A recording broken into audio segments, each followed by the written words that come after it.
Greetings, everyone, and welcome to our awaited One Health webinar titled Preventing Rabies, Protecting Lives. I'm Mirisha, and I'll be a moderator for this exciting session. We are thrilled to have all of you tonight for what promises to be a very insightful discussion on rabies prevention and its global impact. Before we begin, I'd like to extend a warm welcome to our esteemed speakers who have kindly taken the time to share their knowledge and experiences with us today. Our first speaker, Dr. Katinka Dipalov, a seasoned veterinarian with over 30 years of global expertise in public health, zoonotic disease control, and crisis management. Holding a doctorate in tropical parasitology from Ludwig Maximilian University, she specializes in tropical animal production, health, and veterinary public health (VPH). A strong advocate for One Health, she has led initiatives in antimicrobial resistance and collaborated with organizations like FAO, OIE, WHO, and UNEP. Previously, based at the FAO Regional Office for Asia and the Pacific in Bangkok, she now serves as Senior Policy Advisor at WHO in Rome, where she advances global health policies and mentors emerging professionals. Our second speaker, Dr. China Yong-Sud-Bee, a PhD holder in epidemiology and public health from University Putra Malaysia, UPM. Actively involved in zoonotic disease research, particularly through the BATS One Health Research Network, she has presented her work at international conferences such as the 18th International BAT Conference and One Health Field Training by My Ohum, focused on viral spillover and emerging infectious diseases. Dr. China is committed to One Health principles. As a C. Ohun Fellow at WOAH from November 2023 to May 2024, she contributed to regional and global One Health initiatives, strengthening her role in zoonotic disease and public health advocacy.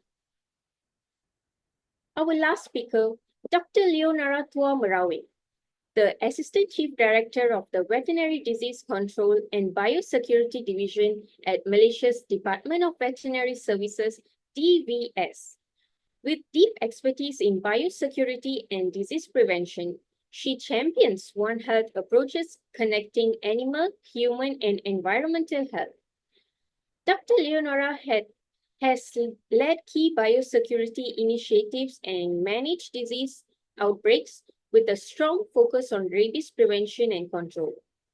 In May 2023, she contributed to the Asian Rabies Elimination Strategy revision in Bali, shaping regional rabies eradication strategies. She also played a pivotal role in World Rabies Day 2023, raising awareness on rabies prevention. Each of these experts brings a unique perspective on the global efforts to combat rabies and protect both human and animal health, highlighting the importance of One Health approach in tackling this preventable disease. Before we get started, here are a few housekeeping items I would like you all to remind. Please make sure to mute yourself when the speakers are presenting to avoid any interruption. If you have any questions, please type in the chat box and the speakers will answer if the time allows. If not, we'll try our best to address them during the Q&A session after the presentations. A QR code will be shared at the end of the webinar for attendance and merit. So stay tuned, guys. Rabies is a viral disease that affects both animals and humans. Although it's 100% preventable, it continues to claim thousands of lives every year, particularly in regions where healthcare and veterinary services are limited. Today, we'll explore the science behind the disease as well as innovative strategies and global efforts to eliminate rabies for good. So without further ado, let me invite our first speaker, Dr. Katinka Dipalov, to share her wealth of knowledge on rabies control and the global efforts by the FAO. Welcome, Doctor. Thank you very much for this invitation and the possibility to present to all of you today. I see you have managed to get a really nice big group together, and it is I'm just checking if would you like me to share my screen, or are you sharing from your side? Actually, we can help to share the screen, Doctor. Okay. Okay, so then because it says to me that I cannot share my screen. Yes. Okay, but otherwise, if you would like to prefer to share from your side, that's also fine. Okay. Okay, Doctor. Okay, fantastic.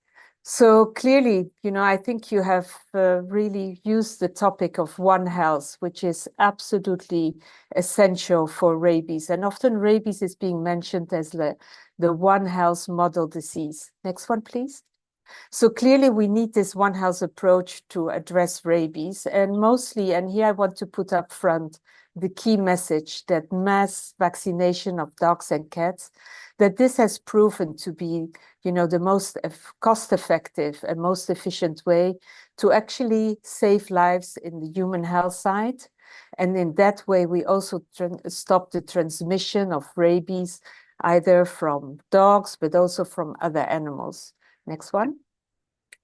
If we look, rabies is possibly one of the most ancient diseases that has ever been described.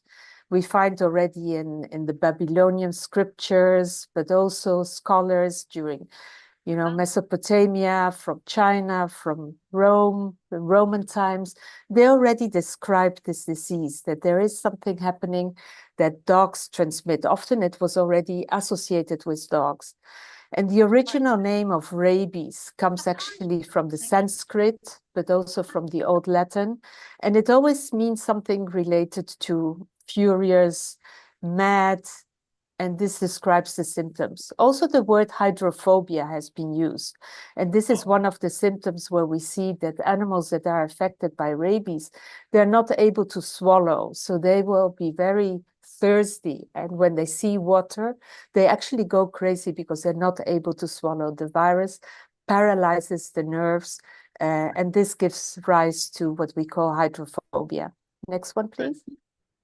So then, as mentioned already, rabies is a viral disease, and if it's not being treated in time, that you provide post-exposure prophylaxis when there has been exposure of a rabid animal, of a human with a rabid animal, then when the symptoms appear, it's always fatal. And this is the tragedy of rabies. We can prevent rabies, but still there are an estimated 59,000 human cases every year of the disease. And as we know, the virus affects the brain. So depending where the bite wound has occurred, it will take the lapse for the disease to develop. So if somebody is bitten, for example, in the foot, it will take much longer than compared if you're being bitten somewhere near the brain in the face. And while rabies is a preventable disease, as mentioned, it still remains a significant public health problem, especially in the low and middle income countries. Next one. And we have seen that mostly dogs are implicated in rabies transmission to humans. And also in Asia, this is the main transmitter. We find also rabies in cats, but normally they are not considered as a reservoir species. In this depiction, you also find rabies in wildlife, and they depict here like foxes. In Europe, this has been one of the main transmitters. But also, like in Latin America, we have bats, and here the vampire bats, as they're being called, because they suck blood. And these are one of the main transmitters of rabies in Latin America. We also have rabies in livestock, and here very few data is actually available. And I think often veterinary services need to highlight also the economic importance of rabies. And therefore, it's important also to have better data on actually the number of livestock that are being affected. Next one. So if we see the extent of the disease, we find that most of the cases are actually still in Asia, and in Africa. This is where the majority of the rabies cases are being reported or estimated, as well as in Latin America. So as mentioned before, we do not have sufficient and solid surveillance data because often, for example, samples are not being submitted. If there is a rabid dog in a community, the dog is being killed, but no sample submitted to the laboratory.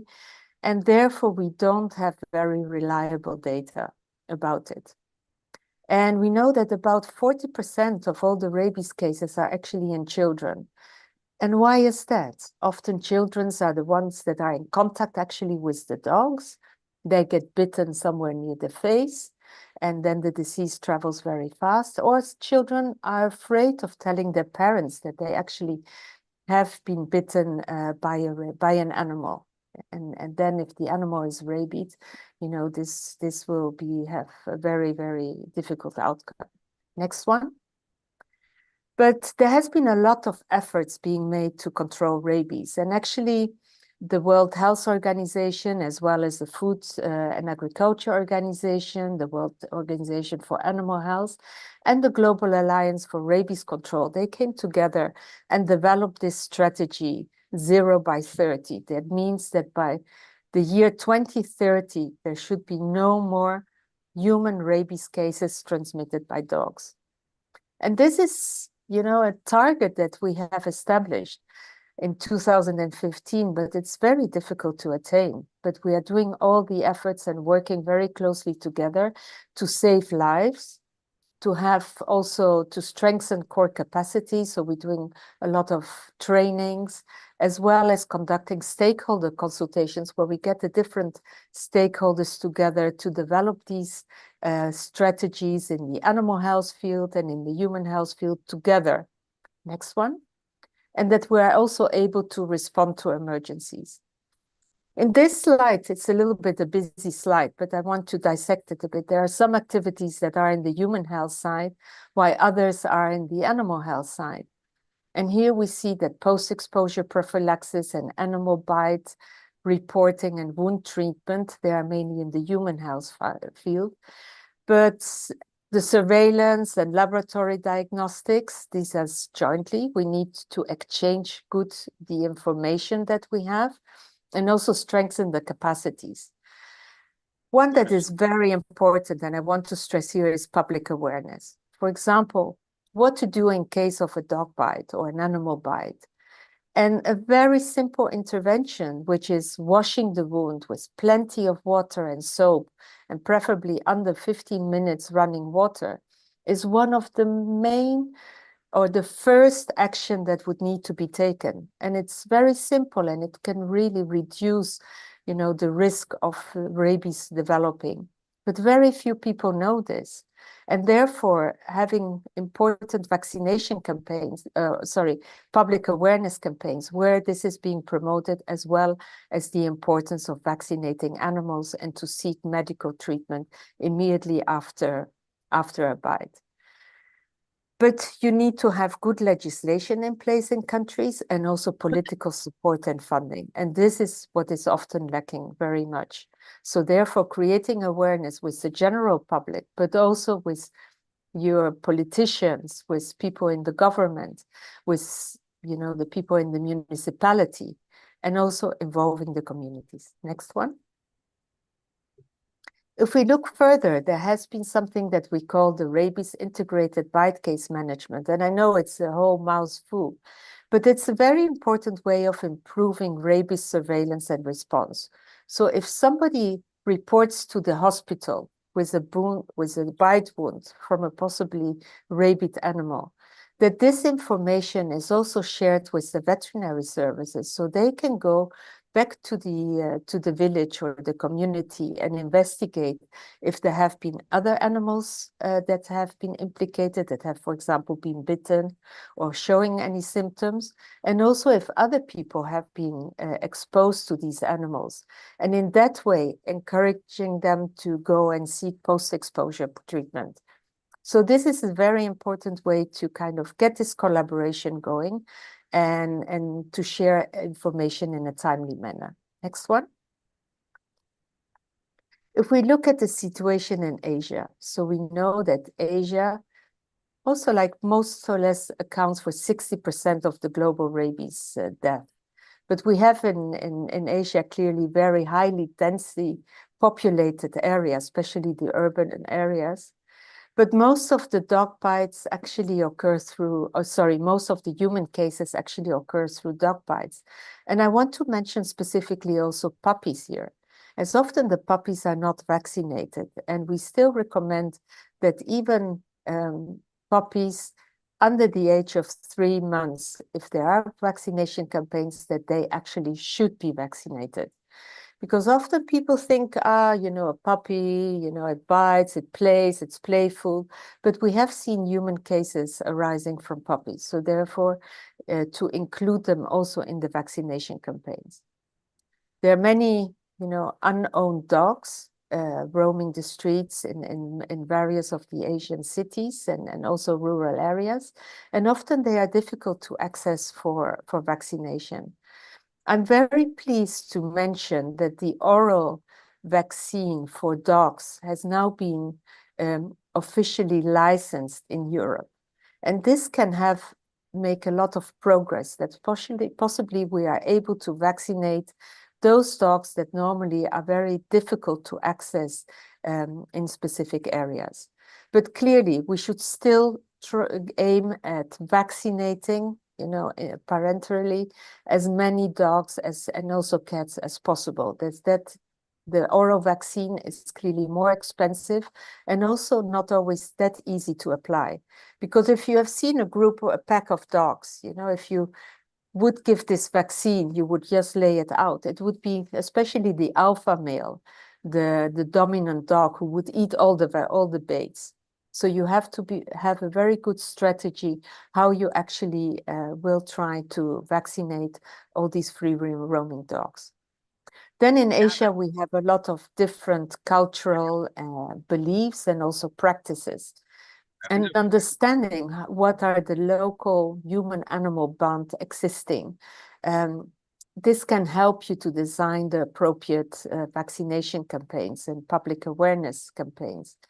For example, often, there are the young boys. These are the ones that have most closest contact with the dogs. So in case you organize a vaccination campaign, your timing, and especially the timing during school holidays, is a way of attaining, more animals being brought for vaccination. So therefore, understanding these cultural beliefs also, for example, in Buddhist countries where people feed, as part of merit making, feed the dogs on a daily matter.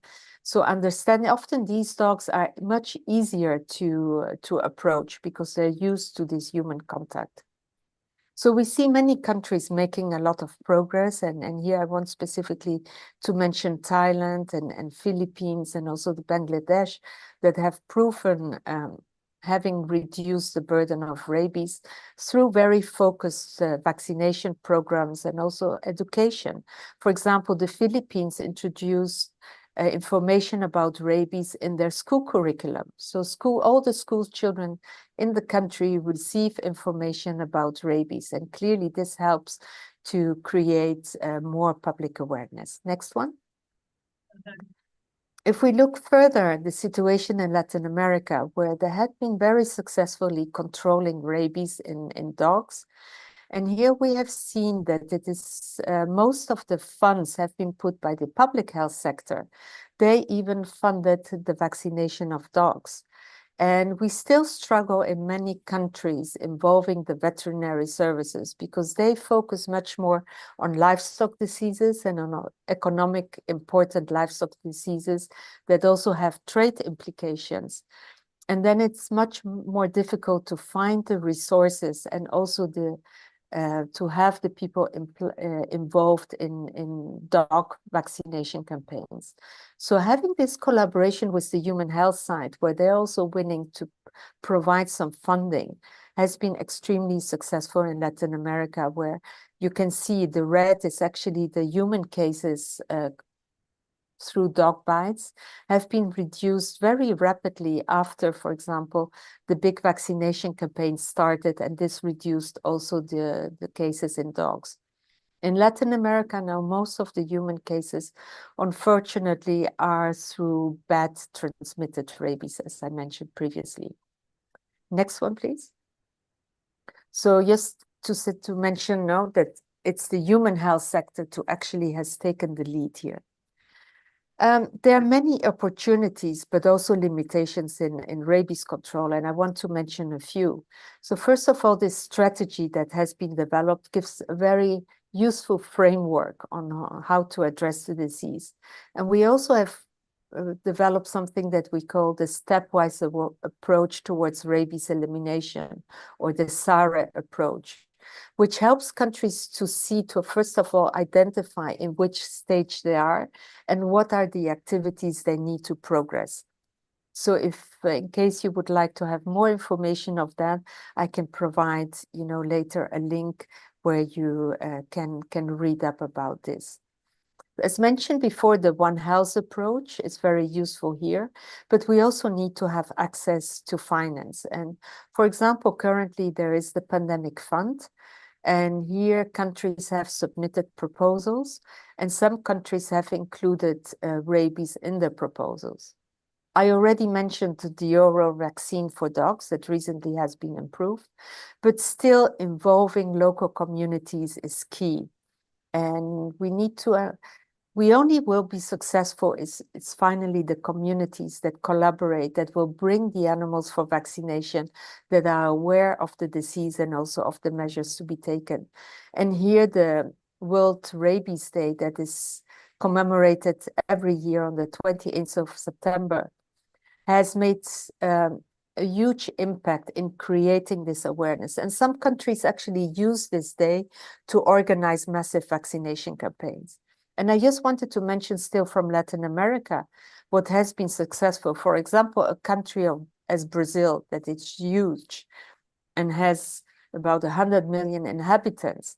They organize one-day vaccination campaigns in the whole country, where they mobilize all the veterinary students, the medical students, nursing, teachers, the police. They mobilize large parts of the society, and they vaccinate millions and millions of dogs in this one day. And these campaigns are being done annually. And maybe this can help you to inspire the way how to organize. For example, in Malaysia or in Sarawak, this could be an opportunity if you look really in having these massive campaign, for example, in a very short time period. It doesn't need to be one day, but maybe within 1 week. But you really need to have it well organized and mobilized. Next one. There are also quite a number of limitations, and I already mentioned, the lack of funding, but also in many countries there are poor infrastructures, the veterinary infrastructures, and especially in rural areas where we have then low vaccination coverage. The cultural beliefs and traditions. Sometimes people do not want to vaccinate guard dogs or hunting dogs, saying that it will change their behavior and they will not be good hunters or guarding animals. But the vaccine is completely safe and will not change the behavior of the animal. Then the accessibility of the vaccines, and this is the vaccines in animals, but also post-exposure prophylaxis, is not always readily available, and this is one of the main constraints, or it might be unaffordable, especially post-exposure prophylaxis in places where people need to pay for this might be, difficult to actually do. Then stray dog populations, and here I want to make a difference between free roaming and actually stray, because often we find that the free roaming animals actually have an owner. So if we create a good awareness and the responsible dog ownership, this can help to, first of all, ensure that these animals are being vaccinated, and then that they are not being permitted to free roam around and expose people to it. Next one. If we look further, we see that, for example, the United Against Rabies has been one of the activities where different organizations, sectors have come together, and United Against Rabies has an inventory of a lot of material, and here you will also find the 0 by 30 strategy, and I've put the website on the bottom.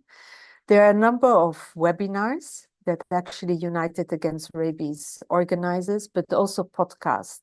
And you can, they're all have been recorded, and you can look or listen to them again. And they have brought in also different experts together, and they're most interesting to listen to.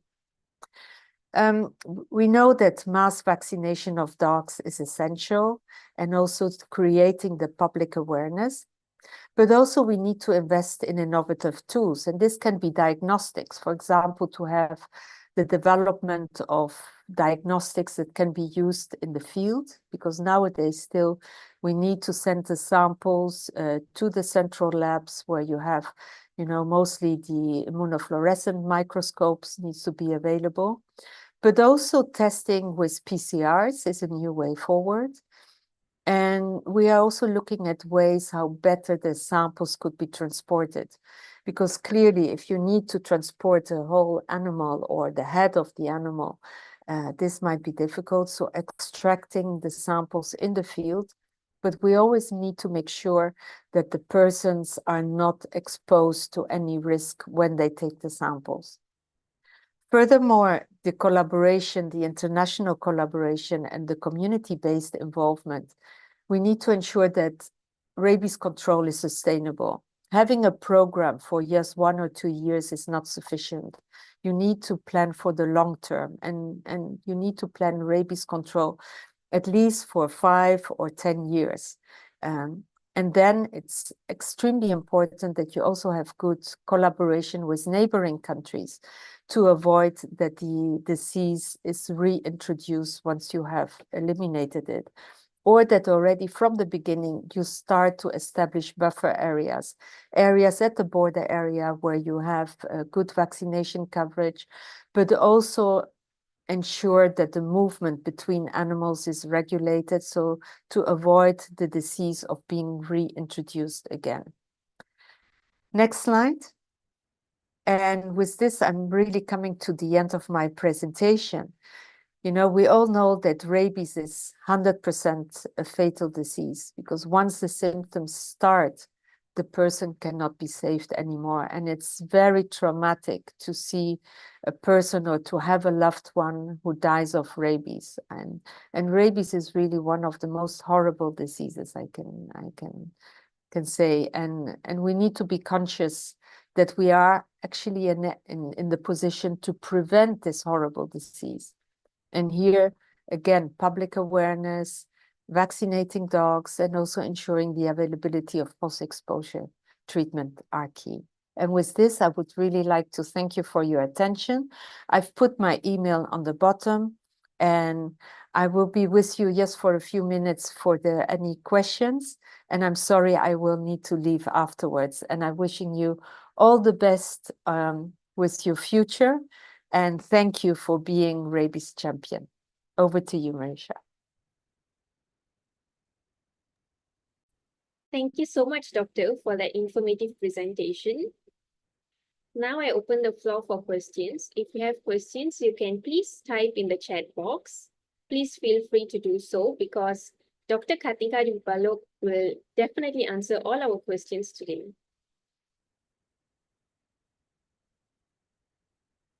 And don't be shy. There are no bad questions. Yes. I see. Was there a question? Not so far. But anyway, I've left my email. So also if during the webinar there are any things arising, please feel free. I see how close are we in achieving 0 by 30? This is a very good question, but a very difficult one. I think we are already in 2000, almost 25, and there's 5 years left. Unfortunately, I'm not very optimistic that we will achieve the goal of completely eliminating dog-transmitted human rabies. But I see we have made a lot of progress, you know, Thank you, Doctor. having, We have another question yeah, from Goven Puri. She would yeah. like to ask, is there any probability to reduce the price of rabies vaccination for both human and dogs? Yes, definitely. If we see, for example, the bulk purchase of vaccine, or we have also what we call vaccine banks. The World Organization for Animal Health has a vaccine bank. And here, by buying in bulk and ensuring that these are good quality vaccine, because this is extremely important, that the vaccine that is being used has good quality, because we have seen very bad examples where cheap vaccine has been used and then the quality is not good, and then you will not be able to control the disease. But clearly, I think the price also of the human post-exposure has been reduced. And often in some countries, it's actually being kind of the government pays for it. So there are possibilities to reduce also the number of human vaccinations. The WHO has worked on vaccination schemes that actually have been able to just have 4 to 5 vaccination applied intradermally, which needs a much smaller doses, and in that way reducing the price of the vaccination. Doctor, from Yeah. YouTube, I have a question. The Yeah. question is from Joey. What are the latest advancements in rabies vaccine development and their potential impact on rabies control efforts? Well, I personally think that one of the biggest advances has been the oral rabies vaccine for dogs. This vaccine had been developed for foxes already in the 90s, but there has always been a problem with dogs. First of all, dogs need a much higher dosage, and it's a live vaccine. Why do they need a higher dosage? If you compare, for example, the feeding opportunities of foxes and dogs, foxes will chew while dogs will swallow. If you feed a dog and whoops, he swallows it immediately. And therefore you need the virus to be in the oral mucosa to develop the immunity. So you need to find a way that the bait is actually a chewable, that the animal is not able to swallow it immediately, but that the rabies virus will stay, or the vaccine virus will stay a bit longer in the oral cavity. So yes, I think the oral vaccine has been a huge advancement. But also in diagnostics, there are a lot of advancements being made with the PCR, with genetic determination of viruses. So I expect to be quite some developments further happening. I see here another question. Yes, doctor, we have another question from Hua Winnie. Good evening, doctor. Do you think it is compulsory to give rabies vaccine to pets from places without rabies cases? As vets from those places often tell owners that it is not necessary to give rabies vaccination as the place is rabies free. What's your Well, opinion? here the question is, what do you define as place? Do you define it as a country, or do you define it as a region? I think, unfortunately, for example, Bali is the example where there wasn't rabies until 2009. But then rabies got introduced, and you find a complete naive population. So the disease will spread very rapidly because there are no dogs that had been vaccinated previously. So I think, and I think the same happened in Malaysia, where you have had the incursion of rabies.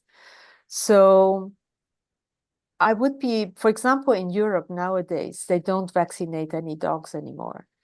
But for example, during the war with Ukraine, some people brought in the dogs from a country where rabies is endemic. And here there much care needs to be taken. So I think it would need to be evaluated from time to time, you know, if really, what are the risks of rabies being introduced into a free country?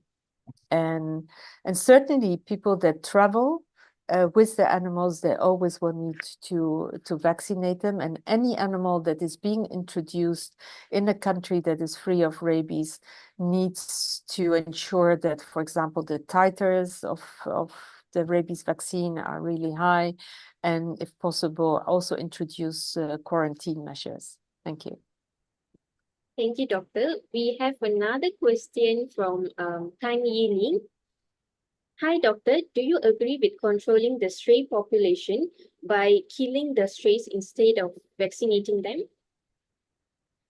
I'm a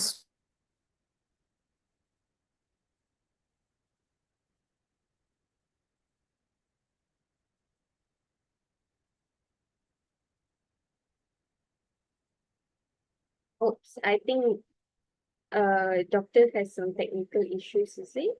No, I'm so sorry. Yes, I Okay. suddenly lost connection, but I'm back.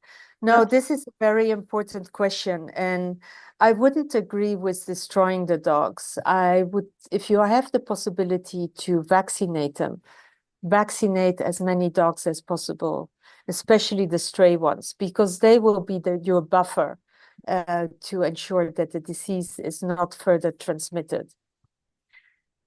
In some cases, yes, if what happens in some countries that you, for example, to put dogs in shelters for their whole lives, that's another contentious issue.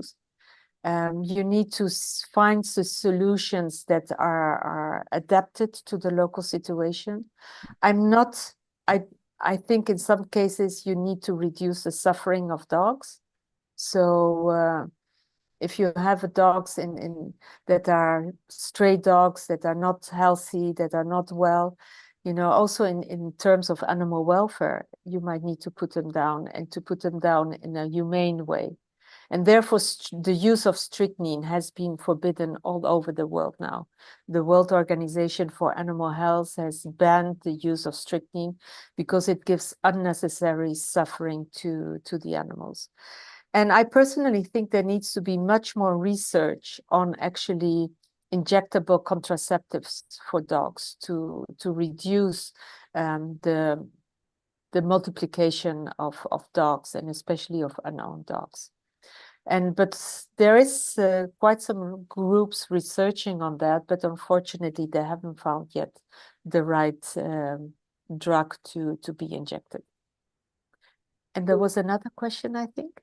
Yes, Doctor, we have another question from Go Bang Hui again.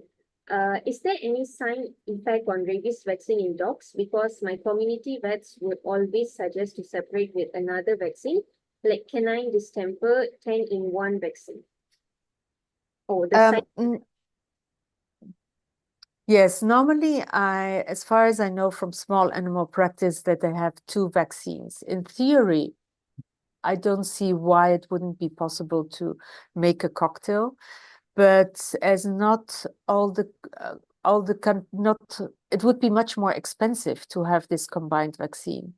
And therefore, I think the governments wouldn't use it as a public good to kind of provide for free also distemper and parvovirus vaccines together with rabies. But clearly, rabies is a public health issue. And distemper is, for example, it doesn't affect humans. So the government, I think it's important that the government invests in rabies control, and it's more the private owner that would pay for the distemper or parvovirus. Okay. Thank you, Doctor. We have another question from YouTube from V Autumn. Doctor, what is your opinion on the effectiveness of mixing the rabies vaccine with the other vaccine in one injection? It would clearly be easy to apply, but as I mentioned before, it would be a question of price and who would pay for that. So therefore, we don't have massive campaigns of, distemper or parvovirus, but we have of rabies vaccine. And in that sense, I would still favor, to have rabies separate and to really put all the efforts on rabies, because it's such an important public health issue.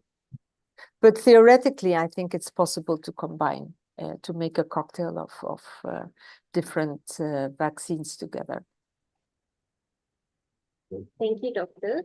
We have another question from Wow, many questions. Yeah, actually, they're all excited for this forum. So, we have a question from Kelly. She's from UPM also. So she asked that when will the oral vaccines be available in the market, and how many times do they need to be administered?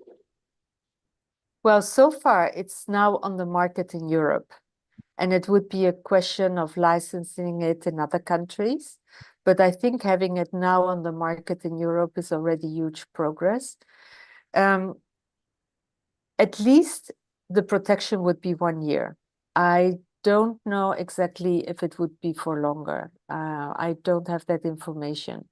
But this should be possibility to look on the vaccine that has been licensed. I'm sure that must also be indicated there. So yeah, I think it's a good question because we would need, but anyway, if we have rabies vaccination campaigns, we recommend them to repeat them each year because we will not always be able to vaccinate all the dogs. And we will always try to target at least 70% of the dogs to be vaccinated. Okay, thank you so much, Doctor. Sorry, Doctor, but we have another question from YouTube actually, but do you have time to answer it or? Sure, no problem.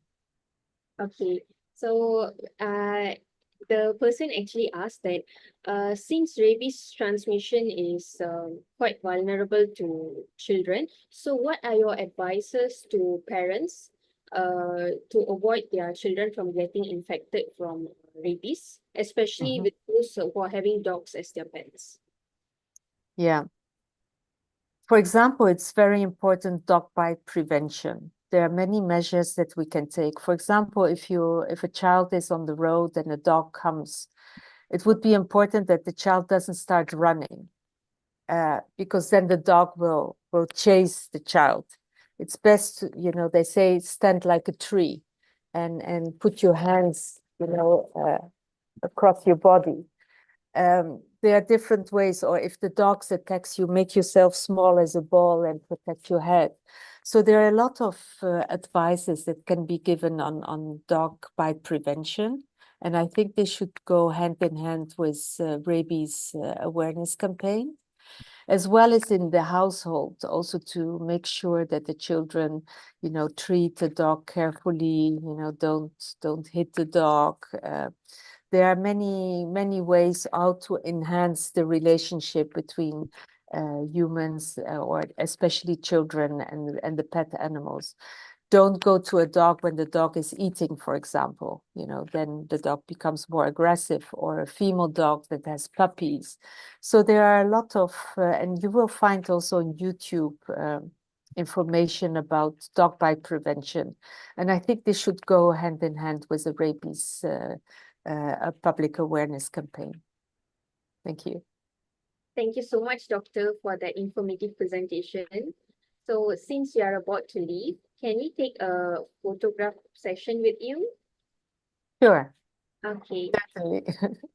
So if everyone could please turn on their cameras and give us a big smile for the screen capture. In count of three, we'll take the picture, okay? 1, 2, 3. Again, 1, 2, 3. Thank you so much, Doctor, for your time. It was really a great pleasure having you here today. Thank you. Thank you all, and all the best wishes. Thank you. Thank you.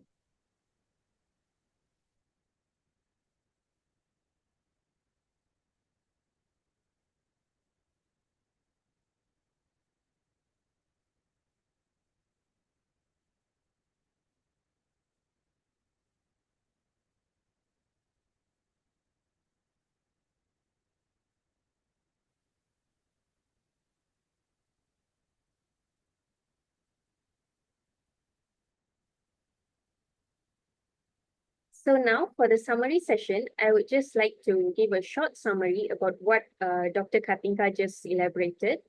So in her session, Dr. Katinka provided an in-depth exploration of rabies, its history, modes of transmission, and the ongoing global impact of this preventable disease, particularly in regions with high rates of dog-related cases.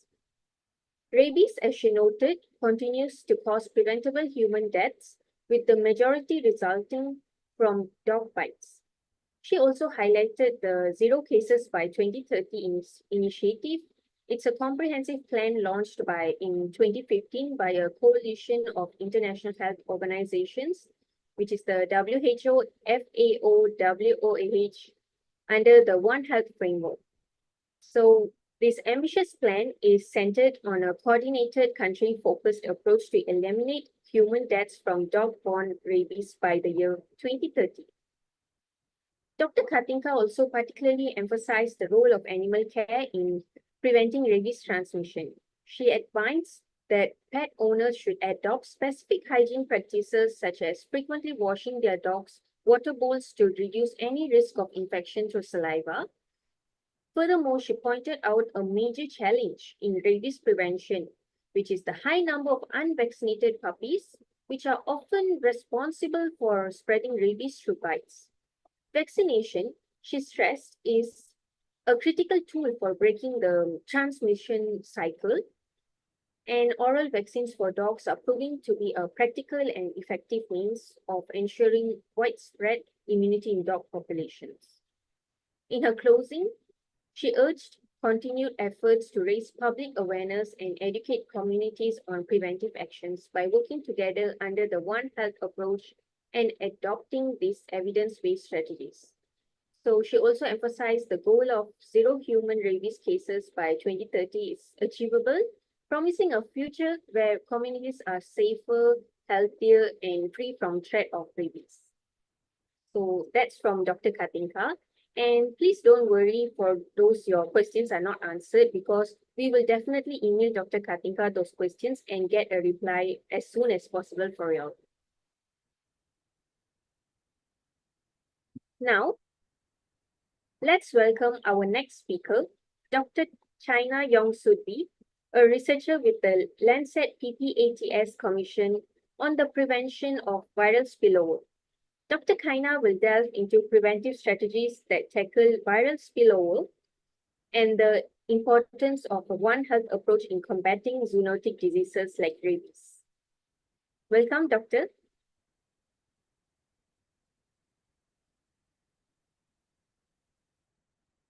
Hello. Can you hear me? Yes, Doctor. Okay, I'll share. Can you see my slides? Yes, we can. Okay. Thank you for the introduction, Marisha. So I'm truly honored to be here alongside Dr. Katinka and Dr. Leonara.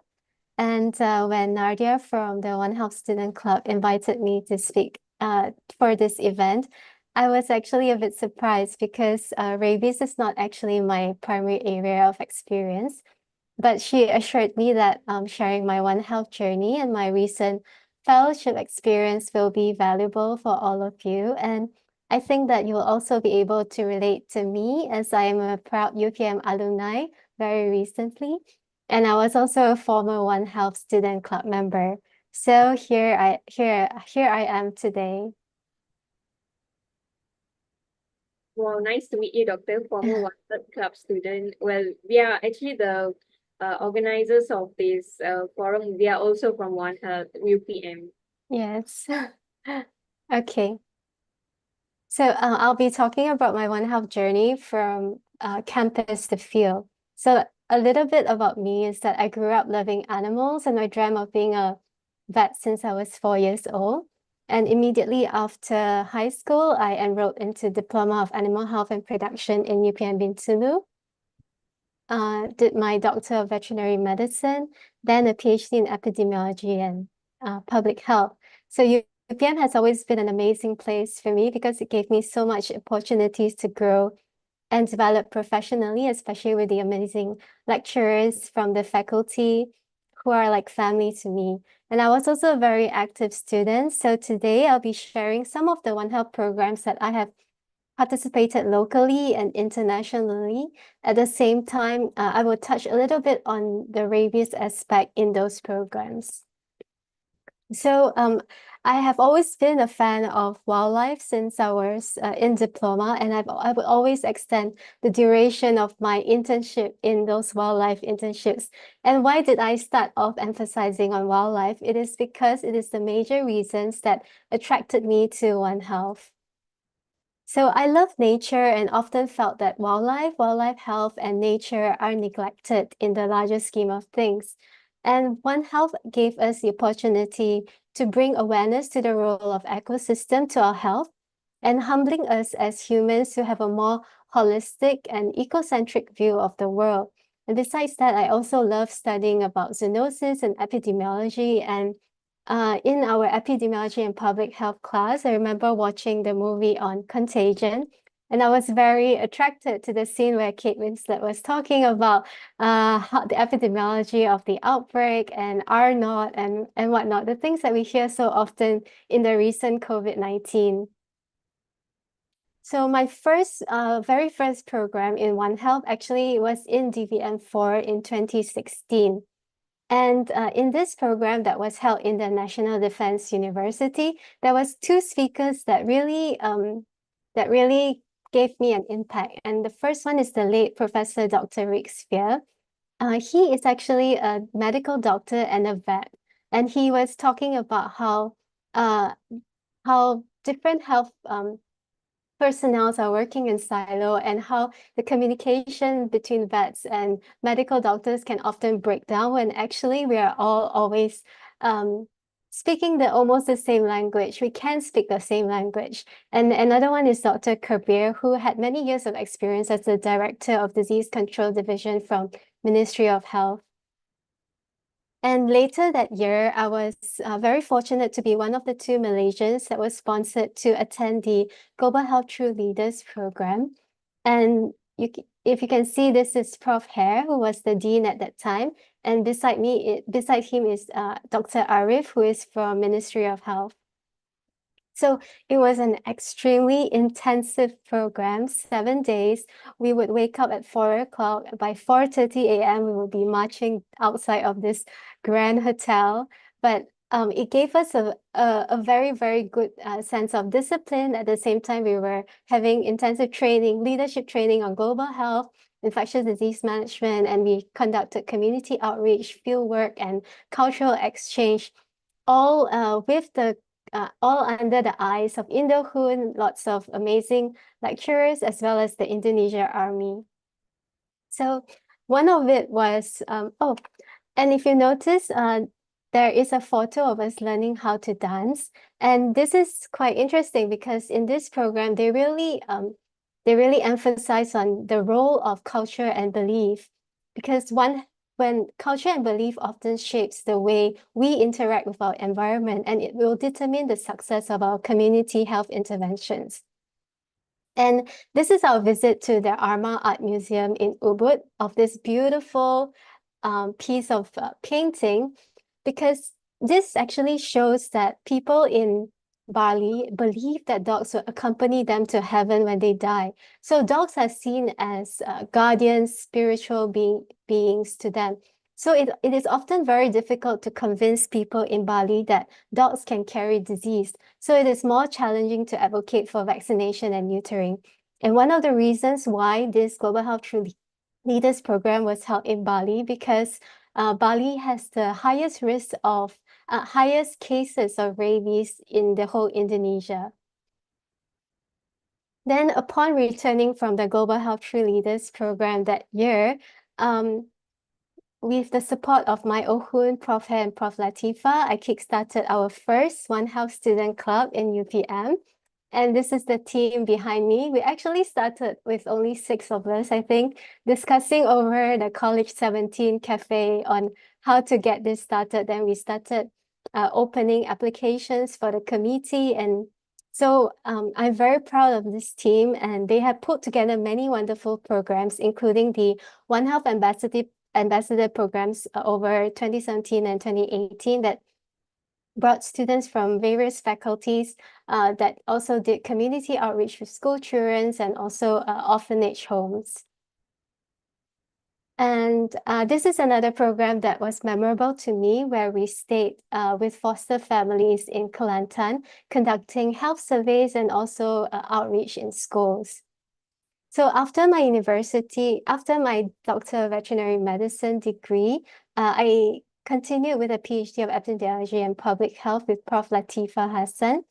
And my study mainly deals with spillover of filoviruses and Henipa viruses, and using the One Health surveillance approach. So we would sample farmers working in livestock farms, livestock and domestic animals around the farm, as well as wildlife, such as bats, rodents, and any other small mammals. We also conducted a quantitative risk survey and also qualitative mental model study, which uses social science in our understanding of behavioral risk determinants. And during my PhD, I've also had chance to attend some international programs, such as the Tohun short course on ecosystem health. And this was an interesting program because they had this One Health village where they were facing a lot of human-elephant conflict, waterborne, foodborne, and vector-borne diseases. So what we did was through a participatory epidemiology style program, trying to understand what the local people want and needs.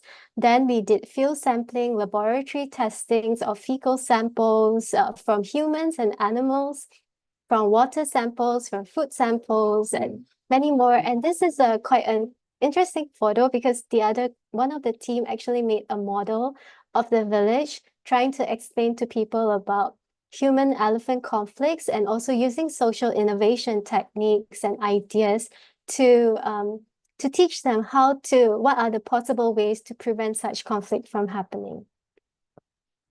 Besides that, I also was a participant and facilitators for many other programs. And here is a photo of us just having fun with the different color of the One Health t-shirt. So in November last year, I did my fellowship experience in WOA, which is few months after my Viva, actually. And this fellowship was advertised by the Southeast Asia One Health University Network. There was a list of host organizations that we could choose from, and I chose the World Organization for Animal Health in Thailand, as well as CIRCAR in Philippines. And I was very lucky after the applications and interviews to be accepted in both organizations. Unfortunately, I can only be in one place. So I chose WOA because this has always been a dream place since I was in my first year of vet med. This is the office, and it's actually located in the Department of Livestock Development, which is the equivalent of our Department of Veterinary Services in Malaysia. And you can see this is a meeting room. And I have another co-intern with me, and we will be working at these two tables at the end here. So this is my co-intern from Philippines. His name is Mark JP Gonzalez, who is also a One Health, who is also very passionate in One Health. And we were both situated under the guidance of the One Health team. And we were handling projects on wildlife, rabies, AMR, and also One Health training. So I will talk a little bit of the projects that we have performed and also some of the meetings and events that we've attended. So the Wildlife Health System project, the goal was to map the wildlife health system of Southeast Asia to understand the governance, resources, and capacities around these wildlife health system in the different countries, explore the challenges and needs, and also providing recommendations for regional collaborations. So through this project, we developed 9 country profiles and also a framework on the kinds of the wildlife health system in Southeast Asia and the regional challenges.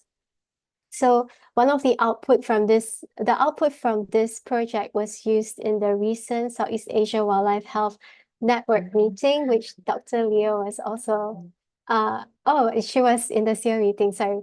So in this wildlife health network meeting, this meeting was made to create like strategic collaboration areas and also create a strategic roadmap for the region on wildlife health. And after that, we created a collaborative platform using Miro, where you can see how you can navigate to the different country profiles. So there's like governance, technical, collaboration, support system, and others. And in this Miro board, we also can put in outputs from the meetings and workshops. Yeah. Okay. And then it was also presented at the recent Seohun International Conference and will be presented in ISWI next week. So if any of you who are like wildlife enthusiasts like me, you can scan the QR code and find out more about this project in the WOA website. And I also did the QGIS mapping for roosting sites of flying foxes in Philippines. So the other project that was important was the interactive rabies data dashboard using Power BI. So the data in disease management is very important because there is often a need for structured data sets that are visually appealing and easy to use for stakeholders and communities. So the objective of this was to create a rabies dashboard that was friendly, and will enhance regional surveillance data sharing and decision-making processes. So this data was collected through ASEAN member states, through the 9 ASEAN member countries, through the ASEAN Regional Animal Health Information System, or they were submitted to the WOA Bangkok office, and they would cover rabies outbreak cases from animals from 2016 to 2023. And this is the dashboard that was created from our fellowship. So with every dashboard, there's always a need for a user guide so that people can know how to navigate the dashboard, such as knowing how to filter, what kind of data is available, and the heat map, different types of map like heat map and spot maps. And then, and the dashboard will provide an overview of the rabies outbreak information.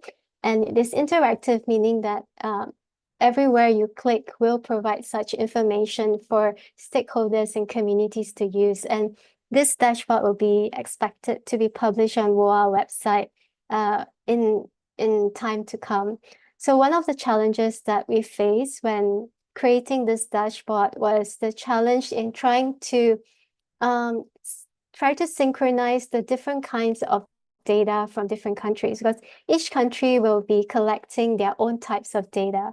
So one of the challenges was trying to synchronize that in order to produce this dashboard to help them also clean the data. And also this dashboard will also depend on the reporting frequency from these countries and the completeness of such data. So since I was coming here today to speak, I asked my WOA colleagues if they want to give any message to today's webinar. So what they said was important about rabies is definitely dog bite prevention and to have dog vaccination above 70%. And the main things that are necessary is the 4 Cs, which is communication, collaboration, coordination, and capacity. And definitely preventing at the source so that we can prevent dogs from getting rabies. Then there is no need for PEP for humans, right? No need for human vaccinations. So, but unfortunately, in many places, some rabies are still endemic. So we will still need PAP to prevent human death. And lastly is the importance of education. So another thing that we did was the One Health training catalog, where we collated a number of One Health trainings around Southeast Asia. and collaborated with Seo Hoon and the One Health Workforce Development Operational Tool by the team in the Tripartite Zoonosis Guide. And I also did AMR mapping and capacity building support.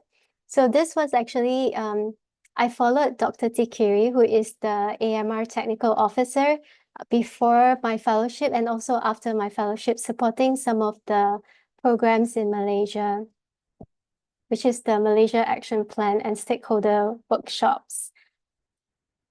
And we also have, besides the One Health team, we also supported the transboundary animal disease team with their meetings, with their workshops. And this is, we were very lucky that while we were there in our fellowship, it was WA's 100-year anniversary. So we were chosen to participate in their 100 Voices of WA, where I spoke about the importance of ecosystem in One Health.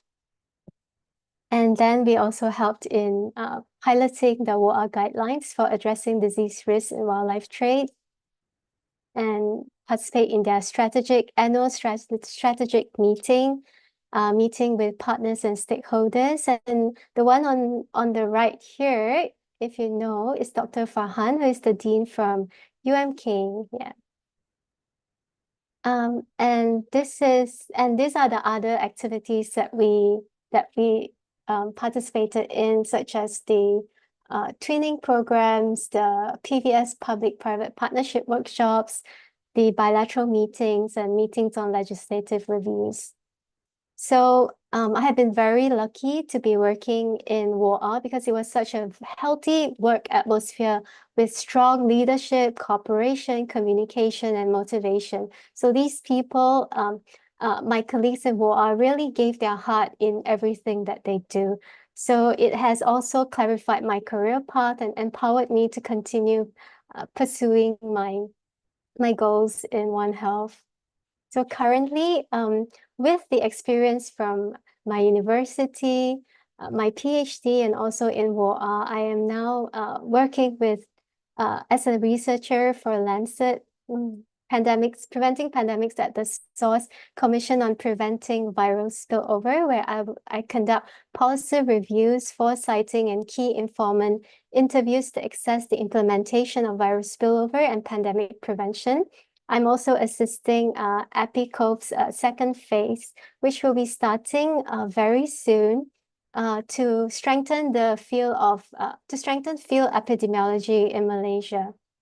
And other affiliations are such as One Health Social Science and the Network for Eco Health and One Health. So what I learned through my journey is the beauty and the power of collaboration, because we get to work with many people from different backgrounds, different specialization, different culture and beliefs. So there's so much beauty when you bring people together to tackle a particular issues that all of us are focused on, and you get to learn so much from each other, and it is a very humbling experience.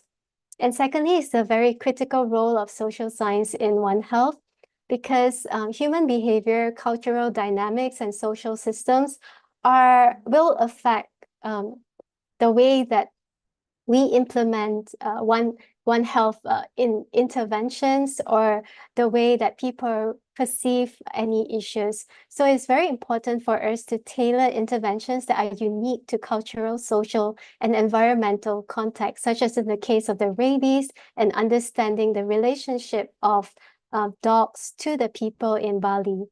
And it is also our job as it is also our job as people who are more knowledgeable about certain topic, for us to translate this knowledge and research to actionable policies, and something that will be sustainable and reliable, something that will be important for the local people.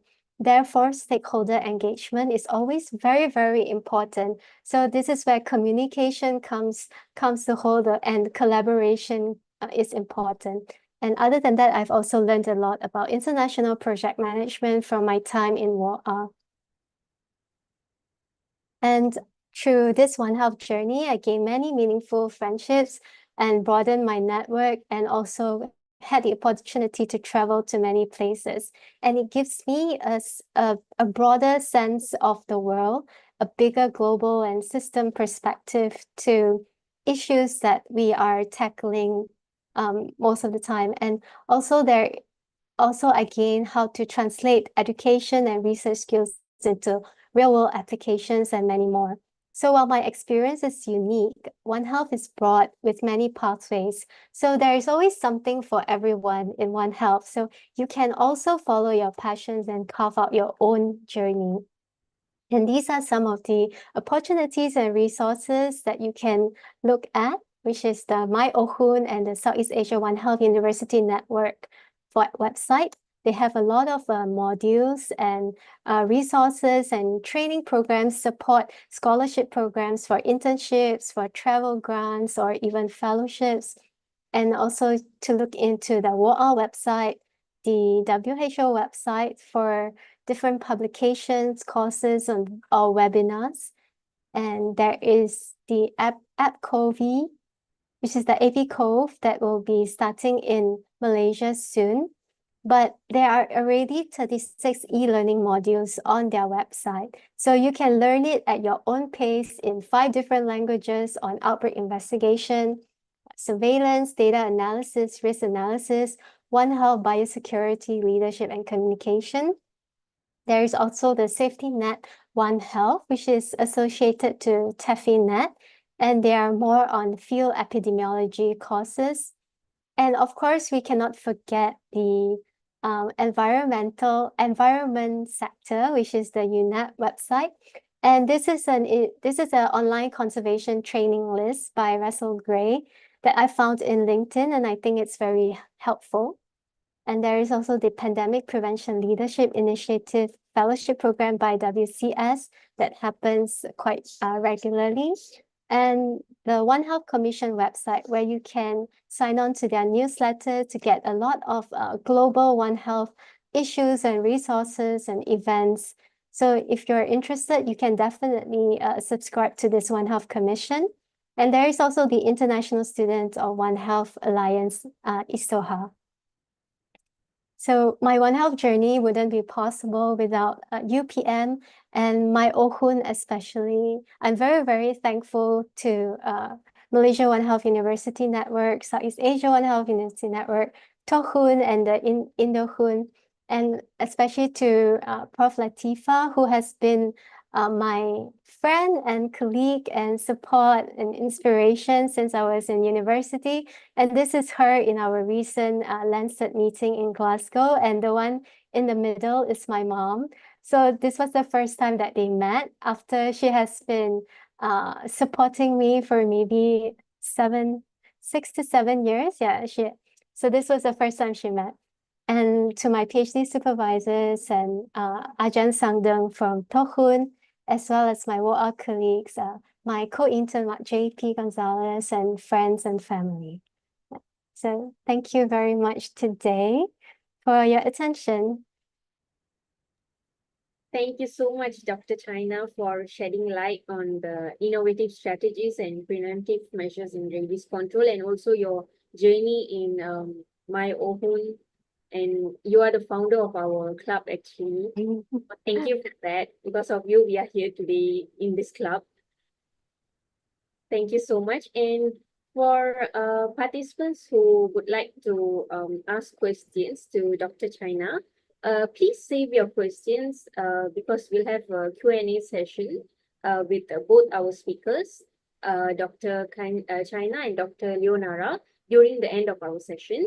So now I would like to proceed to our third speaker, Dr. Leonara Tuamarawi. She's the Assistant Chief Director at Department of Veterinary Services and Veterinary Disease Control of Biosecurity Division. So for now, I will do a short summary, very short one, on about Dr. China's presentation just now, and after that we'll continue with Dr. Leonara. So as Dr. China stated just now, She introduced the Southeast Asia Rabies Dashboard, which is a tool designed to synchronize the rabies-related data from various countries in the region. And this dashboard also enables accurate tracking and comparison of rabies cases and interventions across borders, fostering more unified and response to rabies prevention and control. She also highlighted the One Health training catalog, which is very interesting, an important resource that provides educational tools and standardized training materials for professionals across multiple sectors, especially which is involving in rabies control. She also stressed about the antimicrobial resistant mapping, the AMR mapping, which helps in identifying resistance trends and implementing strategies to reduce the misuse of antibiotics, an important aspect of both rabies control and broader public health efforts. So now, let's proceed to our next session. As I said just now, I'm more than happy to welcome Dr. Leonara Tua Marawin, the Assistant Chief Director of Department Veterinary Services, Veterinary Disease Control and Biosecurity Division. Dr. Leonara will share insights into national disease control strategies and biosecurity measures in preventing rabies in our communities. Welcome, Doctor. Thank you, Maisha. Am I audible? Yes, Doctor, we can hear you. Okay, all right. So I'll be sharing my screen. Okay, I'm a bit nervous actually, to be honest, considering that Dr. Kamtika is one of the topmost rabies expert, and yeah, considering China is also in the group. Okay, before that, just to, I mean, thank you for the introduction. Uh, most of the time people call me as Dr. Leo. So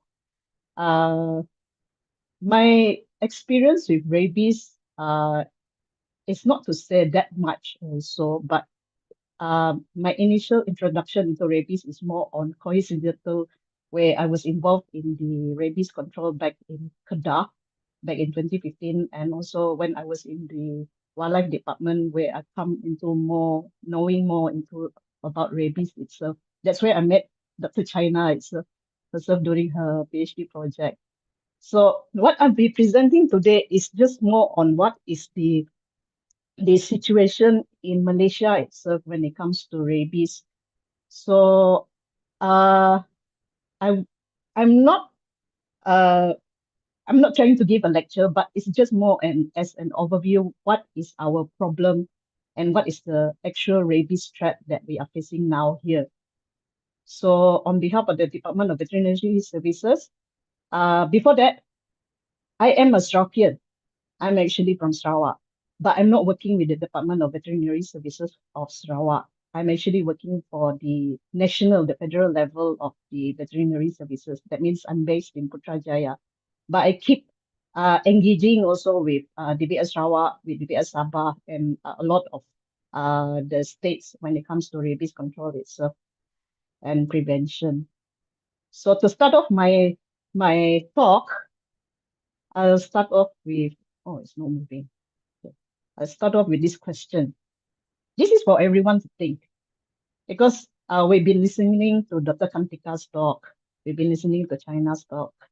And then there was one mention by Dr. Katika regarding the roaming dog population. So this is what I want to ask, because this question has been in my mind since I started service in more than 10 years ago. How many dogs and cats do we actually have in Malaysia? That's the question that we have not only in Malaysia, but also in the whole Southeast Asia region, because that itself plays a main denominator when it comes to rabies control and prevention, when it comes to vaccination, knowing how much vaccine you need to purchase, how much vaccination campaigns you need to do, what you have to do, I mean, in terms of dog population control, etc. And the other thing is in terms of cats. Now we are seeing a different shift compared to the global rabies picture, where cats in Sarawak has become an important secondary reservoir host. Yes, Dr. Katika has mentioned that it is more of a spillover host or a dead hand host, but we are seeing a different picture now in Sarawak, where cats is playing an important role in the terms of transmission of rabies to human beings itself.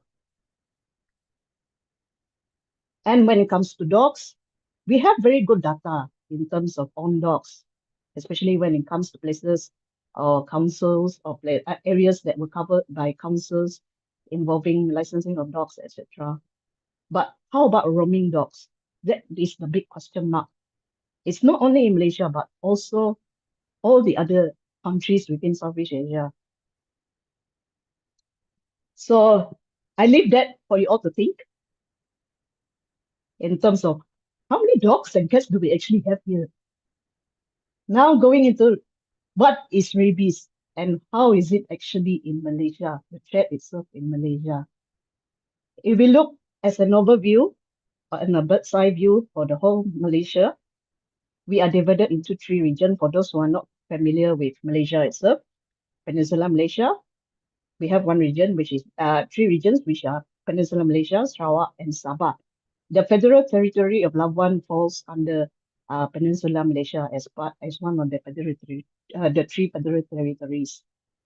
But when it comes to rabies itself, only Sarawak is the one that is affected by rabies in the whole of Malaysia. Peninsula Malaysia and Sabah are still free. And if we are looking at the whole Southeast Asian context, we are surrounded by countries that are affected by rabies. If we exclude Brunei and Singapore, but the threat of rabies coming into Peninsula Malaysia and Sabah is very real. In fact, we just had a bilateral meeting with Thailand last Tuesday, and they were having some animal cases that are happening just next door to police. So we are actually on the preparedness phase in case it might go through the border.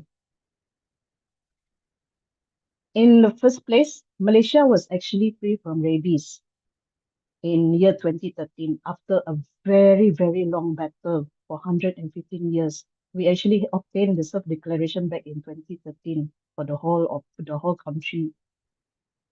This was attributed to what we call as the rabies immune belt that we have already established since 1955. Imagine how old is the rabies immune belt in Peninsula Malaysia itself. It's already almost 70 years old. This was in part due to the enforcement of the Animal Ordinance, or now we call it as the Animals Act 1953, that was formed back during the pre-independence Malaya, during the colonial times. A lot of people do not know about this rabies immune belt, as in how far does it go. The initial coverage at that time during 1955, it only reached up to 80 kilometers along the Malaysian side from the Malaysia-Thai border. But now it covers 2 states, which is Malaysia Police and Kelantan, 8 districts in Kedah, and also 1 district in Perak, which is in Hulu Perak. If you are familiar with Gerik, the whole stretch of highway from Kuala Kangsar all the way to Jeli, Muku Amusang, and all that. And this, in part, is a precautionary measure against what we are afraid of, the incursion of rabies through the Malaysia-Thai border. Like we have seen already in the overview of the Southeast Asia region, Thai is not free from rabies. So the danger is always there. But we lose that 2013 self-declaration, that freedom status in 2015, where there is a prominent outbreak starting from Perlis and Kedah, and also, unfortunately, in Penang. Initially, it started in Perlis, where it involves actually, a lot of people thought we will see furious rabies, but the first case that occurred in Perlis is actually dumb rabies. And then it occurred in Kedah and Penang. And then somehow we managed to act very fast, respond very fast, and we managed to eradicate rabies from that area within 3 months. However, in 2017, we have an incursion going into Kuala Sepetang itself in Taiping, Perak, which is away from the Indian Belt. Same with Taiping, which is also away from the Indian Belt. This is attributed to dogs that are coming in through the boats, and it involves one pet dog that causes unprovoked bites on 2 children. And then in June 2018, we have another incursion of rabies. And then November 2018, another incursion of rabies in Kedah and also affecting one cat. And then in December, at the end of 2018 to January 2019, we have another incursion in the same area, in the area of Taiping and Bukit Gantang, involving one pet dog and causing severe bites. The dog fought with another dog, causing severe bites on two adults. But we managed to eradicate rabies within the area within 3 months. However, in 2022, we have 2 human rabies cases in Selangor, but we do not detect any animals that are positive for rabies in spite of doing active surveillance within the area for 1 year. And then we have another case of human rabies that were actually imported from India. The person was actually bitten back in India, but showed symptoms in Malaysia. As for Sarawak, Sarawak was actually historically free from rabies, if you are not familiar with the history of Sarawak itself. And vaccination was never practiced. Like Dr. Kantika has mentioned, these are the dangers when it comes to not vaccinating, especially when we are having a very large naive population. This is despite East Kalimantan being endemic for rabies. And unfortunately, the detection of rabies doesn't come through the animals, it actually comes through the human cases where three children are involved in Pawun Remo in Sabah, in Serian itself, which is lower here, low at the south part of Sarawak. And then in 2019, we have this integrated rabies control ops, where it involve state and federal agencies. However, it somehow already, due to the networking that was established through the Pan Borneo Highway, it reached Baram and Lawas in 2020. And then in 2022, the IBET team was established within the Iman Belt area, where it was established through the SDMC, where it involved the 2 teams covering 10 to 120 kilometers from the border. SDMC stands for the Sarawak Disaster Management Committee. But now, in 2024, we are still not being totally in control of the rabies situation, where we are still seeing human fatalities. For 2024 itself, we are seeing already 6 cases, but last year we have the highest cases so far compared to the other years.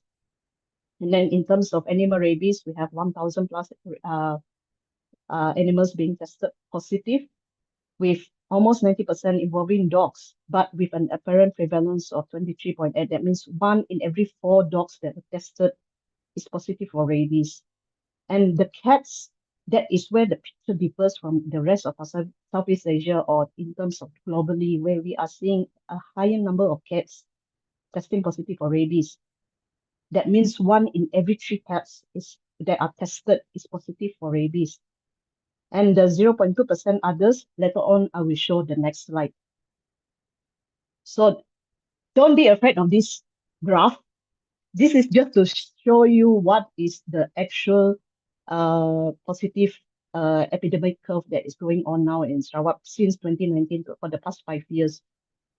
Now, it is like going like up and down like a wave like that, because it depends on the resources that are available and the reports that are coming into DBS Sarawak in terms of suspected rabies cases and also bite cases. And we are also seeing the same trend when it comes to cat cases. Last year, unfortunately, we have rabies occurring in goats in Bintulu itself. So those in UPM Bintulu, be careful. We already have 2 cases in goats itself. And remember that Dr. Katinka mentioned about puppies possibly transmitting rabies. That was actually one of the that is one of the causes that that is one of the sources of rabies in goats that happened in Bintulu itself. The goat itself was actually bitten by an infected puppy. that was adopted. Okay. This is just to show you, in case you are not familiar in terms of how does rabies actually exhibit itself on animals. This is in Sarawak itself. This is in Serian.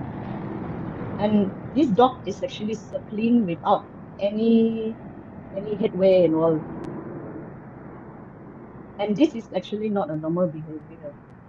We thought the dog was actually looking for the puppies and all to nest, but it's like next to a very, very highly trafficked area. And then this is furious rabies.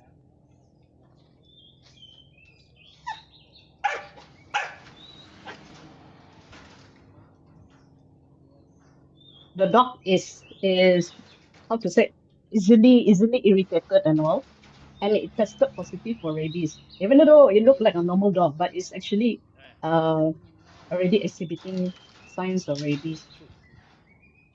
And then this is another example of a dog being aggressive. This is not the normal behavior of the dog itself. Apparently, the owner said that this dog is supposed to be quite friendly, but it has a sudden change of behavior.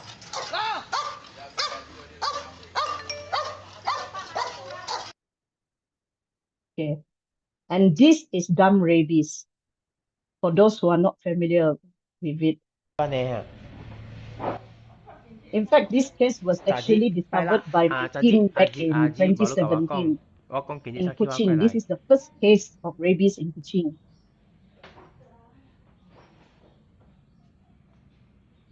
You can see the hypersalivation and all, but it looked like a zombie. It's not really aware about its environment at all.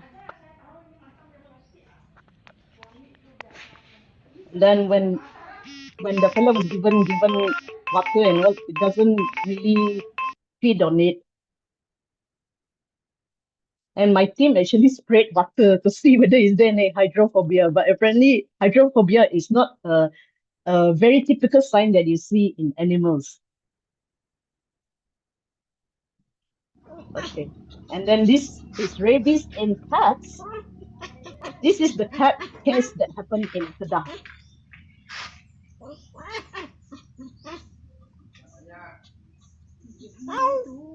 You can hear the change in the vocalization and all, and also hypersalivation. And this is the report case that occurred last year. In fact, this is actually the second god. The first god that was bitten by the puppy died immediately after that. Somehow already it managed to infect the second dog within the same father. You can see hypersalivation and then loss of control of the hind legs.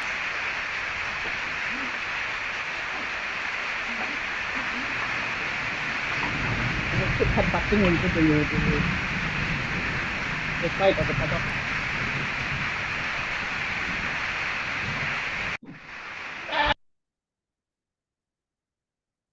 So yeah, scary thing. Now, what about Sabah? Right now, Sabah is still standing strong. It's still free from rabies since 1881. So hopefully they maintain that because it's already 149 years they have been standing strong without rabies. But the danger is still there since Lawas is declared affected back in 2020. And then we have the Philippines being affected with rabies, and also Indonesia at the north of Kalimantan, just near to Tawau. And then the threat of incursion, especially when they are having a large population of naive dogs. Right now, they are doing active vaccination and surveillance at the borders at risk. These are the regions that are being covered. So they actually establish a 10 to 20 kilometer protective zone to cover all these preventive measures. And at the same time, they always have this continuous engagement between relevant agencies like the Ministry of Health, the local councils, the State Department, and all, etc. And then they do have simulation exercise. In fact, they just had last month simulation exercise on rabies. And then any suspected rabies cases, they do an immediate investigation. And they just stand by for any contingency in case there is a possible outbreak. So now going into the fight itself. When it comes to rabies in Malaysia itself, it is what we consider as an emergency. So I'm not going much in depth in the sense of all these blobs, but basically speaking, these are the things that make up our emergency management in Malaysia itself. We have the legislation, we have the policy and mandates, we have the system in place in terms of prevention, detection, surveillance, crisis response, risk communication, and movement control. We also have dedicated resource allocation in certain areas, and then logistics and training. And then when it comes to rabies, okay, my cat is being a bit rabid. Okay, going back to this. Rabies is a disaster for Malaysia. It's termed as a disaster for Malaysia under the National Security Council Directive number 20, or we call it as the Arahan 20, where it causes disruption to all state affairs, etc., and there is possible loss of life. When it comes to a positive case of rabies, even one case is considered as an outbreak. That is where we go into the wartime mode. When it comes to Peninsular Malaysia, the Animals Act comes into force, where Section 39 all the way until 42 is dedicated just for rabies control itself, rabies control and prevention. And we also are supported by Section 40 and 41. And then when it comes to what is going on now in Sarawak, we have the Veterinary Public Health Ordinance, where sections 37 to 40 are being enforced. Right now, rabies is considered as a level 2 disaster in the state of Sarawak. Why is it level 2? Later on, I will describe. So the purpose of this directive, if you're not familiar with it, I'm not going very in-depth of it, is just to outline the disaster management policies and mechanisms for whatever disaster they are listed under this directive. And it details out the roles and responsibilities of every parties that are involved before, during, and after the crisis event. And at the same time, through this crisis management itself, we combine and mobilize resources under this directive in order to prevent waste and in order to prevent whatever conflicts between parties. So how the directive came about is through the National Security Council, where it started from the collapse of, if you are not familiar about this disaster that happened in the center of Klang Valley itself, where the Highland Towers apartment actually crashed, collapsed, just next to Ampang on the 11th December. This is actually on my birthday, unfortunately. I'm not sure if any of you are born during this time. So from there, they formulated that directive, and it was revised where it detailed out of the role of the relevant parties to be more comprehensive and integrated.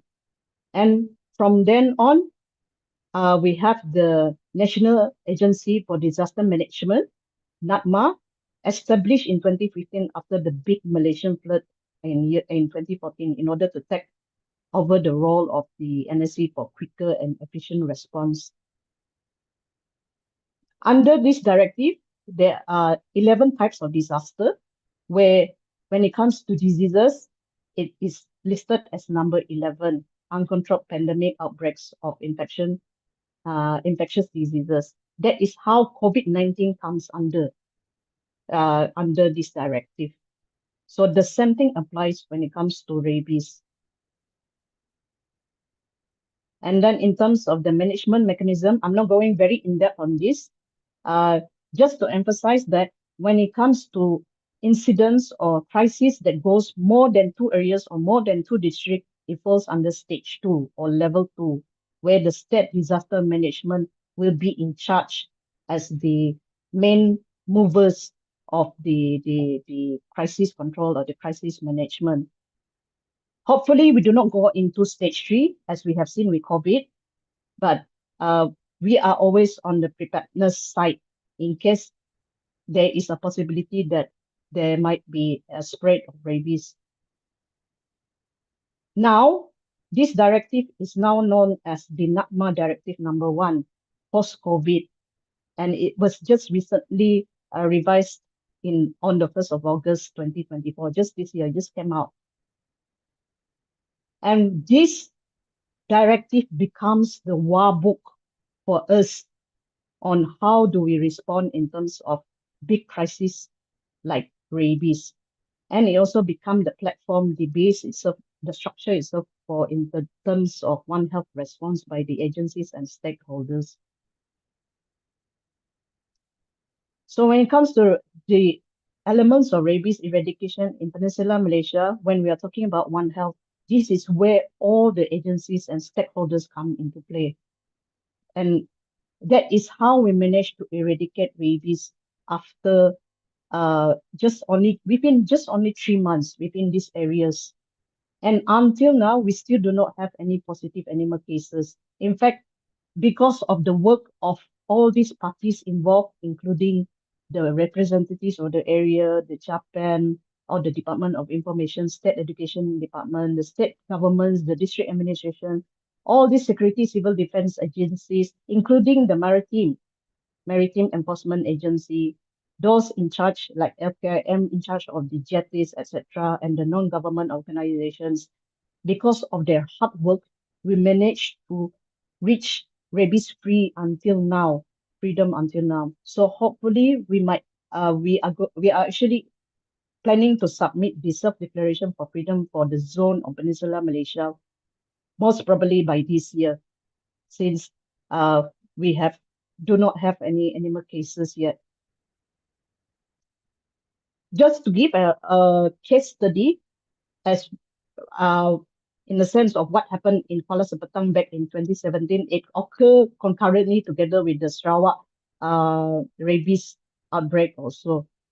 Somehow or other, because of the close cooperation between agencies, the very strong networking, strong communication, both not only within the agencies, but also at the root level with the community itself, with the association, the fishermen itself.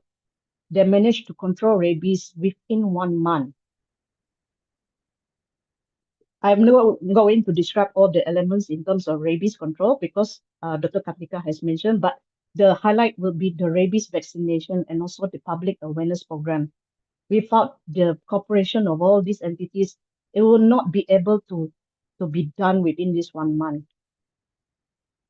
And then there was one part when it comes to socio-economic understanding the socio-economic and the culture and the belief and the communication itself.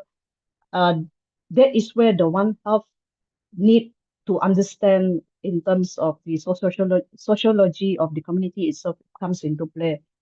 Like, for example, in Kuala Sepetang, the people that were involved, the teams that were involved, they have to develop the need to understand what are the socio-economy and the activities of the resident in that place within the kampong itself, in the village itself, in order to plan the program timing and the organization, because they are fishermen.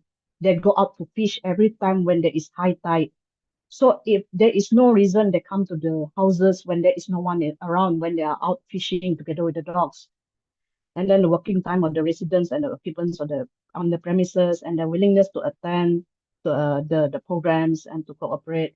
And then there are also settlement islands within Kuala Sepetang, just nearby to Kuala Sepetang, and fishing rearing cage platforms where there are dogs that are actually transiting around this area. Also, the fishermen boats actually transit on this area. And there is a need to study and gain information on the tide patterns and also to know more on the routine work of the local community. I'm not going in depth into this. When it comes to the 2019 outbreak in Taiping, there was a very good interagency collaboration. There was full support from the district officer, the village and community leaders, the district health office. A lot of entities that were involved in the control in Taiping, including the municipal councils and including the representative for the area itself, the state assemblyman for the setup of vaccination centers. And also Poultry Farmer Association and farmers, where they allow the DBS to come in to sample dogs within the poultry farms itself. And I will have to highlight this because of the involvement of the state assemblyman, the councillors, the village community leaders. they did this call and announcement to the community without having DVS to keep knocking on the doors. They announced through the social media groups such as through WhatsApp, Telegraph, or Telegram, not Telegraph, Telegram, Instagram, and then for those who are unable to read and write, they use WeChat to communicate with the community that they have this program going on. Please come and attend. Bring your dogs to vaccinate. And then in terms of awareness, some of the issues that come up where there are owners that do not fully understand the procedure, so they will lock doors. But because of the intervention by the state assemblymen and the community leaders, they start opening the doors for the DBS to come in to do what is necessary in terms of rabies control. And then there were certain issues in terms of stand knowledge, where there is need for constant improvement, and for competencies, and then awareness campaigns for all residents, regardless of age, and dissemination of information, like I mentioned just now, through channels that are accepted by the community. And then most importantly is the use of language that can be understood. This just not only applies for within Peninsula Malaysia, but also elsewhere, like in Sabah and Sarawak, where we have so many ethnic groups. I myself am a Melanau. I am one of the 32 ethnic groups over there. So we have different language.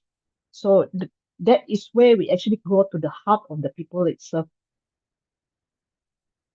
And then in terms of reality versus safety, it's so easy for us to talk about One Health and all, but when it comes to field operations and all, this is where it comes to play.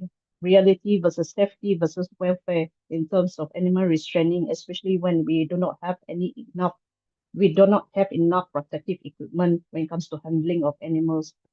And then animal welfare, that always comes up.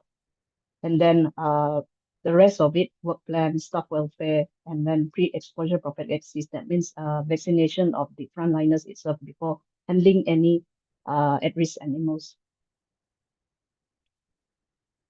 And then there is also the pressure in terms of the expectations from the top management, the stakeholders, the politicians, media, and especially from the public, because considering this is a highly sensitive situation when it comes to companion animals and rabies. However, because of the very close cooperation between all parties, there was no additional cases after 2 months in the area. Now, when it comes to rabies control in Sarawak, these are all the agencies and the parties that were in play. I've forgotten to input in also the part of the NGOs. They play a very big role also here, especially when it comes to awareness of animal welfare and etc.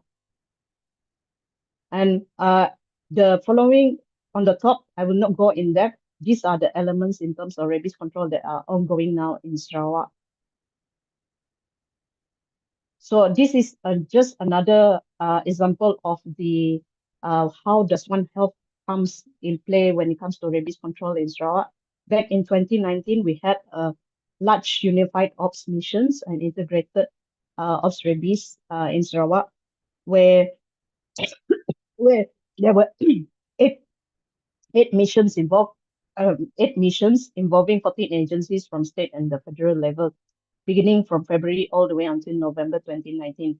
It was for this reason that I was actually called back from the Department of Wildlife back into the Department of Veterinary Services in order to help out with the rabies ops. And it covers all 12 divisions involving sweeping teams, vaccination teams, enforcement teams coming over from Peninsula Malaysia and Sabah, concentrating into Sarawak to help out Sarawak when it comes to rabies control. And then it was led by like just now I mentioned, the second level disaster. It was led by the Sarawak Disaster Management Committee under the Sarawak government and also NATMA. So this is what happened back in 2019 all the way until now, where there was an all-out vaccination all the way until the rural areas, the kampongs, the villages, even all the way until the highlands. At the same time, these teams also did this dog population survey, especially on the free roamers. I've forgotten to point out that, oh no, okay, I've forgotten to point out that There was also community empowerment where they were helping out in the dog census. The Tuai Rumah helped us in the calculation of the free roamers and the own dogs within the Rumah Panjang in the longhouses itself. Then more of the ongoing efforts. This is how deep in we actually traveled in order to help out with the rabies control in Sarawak. This was actually a complaint by the local Oh.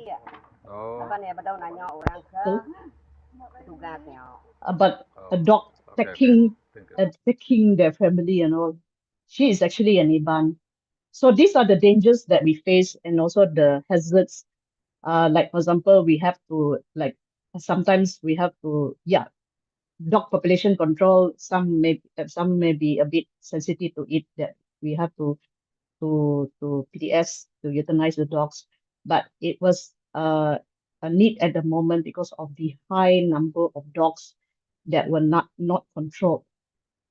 So we had to go all the way up to the hill in order to find for the dogs. There was one dog that actually ran all the way up, and then there were also problems when it comes to going into certain areas, transports being stuck in muds, and then there was conflicts going on where the head of the team have to iron out between the agencies itself.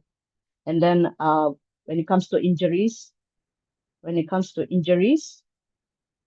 uh, there are those uh, from the team that were bitten by dogs. That were actually bitten by dogs and also accidentally jabbed themselves when it comes to vaccination. Then in terms of traveling into these rural areas, it's not easy. It's not like your typical roads in Peninsular Malaysia. It's almost similar like what is going on in Sabah, where we have to travel into all these off roads, logging roads, going into the kampung, going into the villages, warehouses.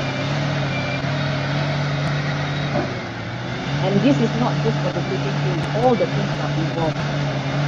This actually happened deep somewhere in Baram, in Marudi itself. If you are familiar with Barrio and all that, imagine the nearest kampong to get any support, to get any help will be like 2 hours away. And then we see a change in the behavior of dog owners now, where they are willing to vaccinate, but it's like a waning on and off awareness where some people take for granted about when it comes to vaccination of dogs. Some are really into it, especially in the remote areas, the rural areas, because they know it's hard to get vaccinators to come into the area. So they take advantage of the situation. And once the vaccinators come in, that's it. They come all out and bring the dogs, no matter how. So when it comes to One Health response, cooperation and collaboration, it is not easy. To be honest, it is really not easy because it requires a lot of communication that is constant, that is consistent. And we have to be very persistent, especially when it comes to certain things that are not right, that are not technically right. And then we have to be very resilient in emphasizing that we still need to do this, we still need to do this in order to control rabies. And we have to take into consideration also the different perspective and sensitivities of different communities, different agencies, different parties. And these strategies are not in the book, are not in journal articles. You have to go down to the ground and learn and live with the community and understand. That is where we also have to understand the cultures of the human practices when it comes to hunting, farming, foraging, fishing, tide and weather info, like I mentioned about Kuala Sempetang, and the animal rearing behavior. Because when it comes to what is going on in Sarawak, most of them use the dogs for hunting and also when you going into the kaboons or the orchards. So we have to understand what is the time they always go out and to catch them when they come back in order to vaccinate the dogs. And there will always be conflicts and misunderstanding and challenges, not only between the agencies or the government with the public, but also within the agencies themselves. So that is where we have to give and take and try to talk it out. That is where the soft skill comes in.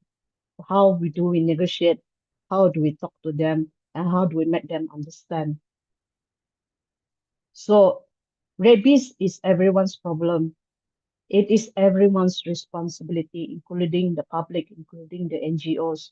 It's not a one-sided responsibility. It's not the government's responsibility. It's everyone's responsibility. Michael, dia Because if we are not being responsible It together, will take a miracle for the family we whose are child has going to succumbed to rabies in Kampung Bayo. Muhammad Alfonda Michael is the first victim in Sarawak who is still alive after being diagnosed with this rabies was since one of last the August. survivor His of mother, rabies, but Jacqueline Jatter, unfortunately, hopes her he younger actually son passed would have a away, full if I'm not recovery, mistaken, even though he 1 is year forced to after depend this on a video life was support taken. machine. The boy displayed And symptoms these two despite having had children vaccine was actually injections the 3 first two separate cases times at Syrian of rabies Hospital. in Sarawak.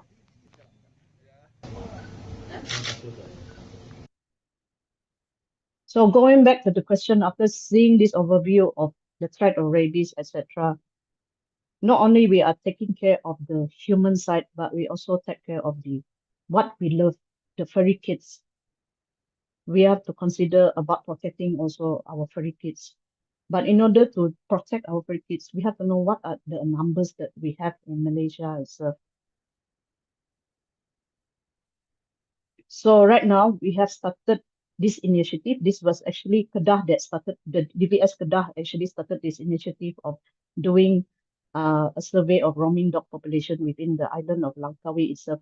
Langkawi is in the immune belt zone. So there was a joint program back in October where they utilized this proof of concept method. It's just a method of observation where it was used back in 2016 and 27 through a dog survey method that was developed between DBS and UPM. So once this has been proven, we are planning to do it all out next year. And then another thing is there is also an initiative by DBS Kelantan together as a joint project together with Dr. Fazrul Basir, who is actually a PhD student under USM. He is actually a human doctor.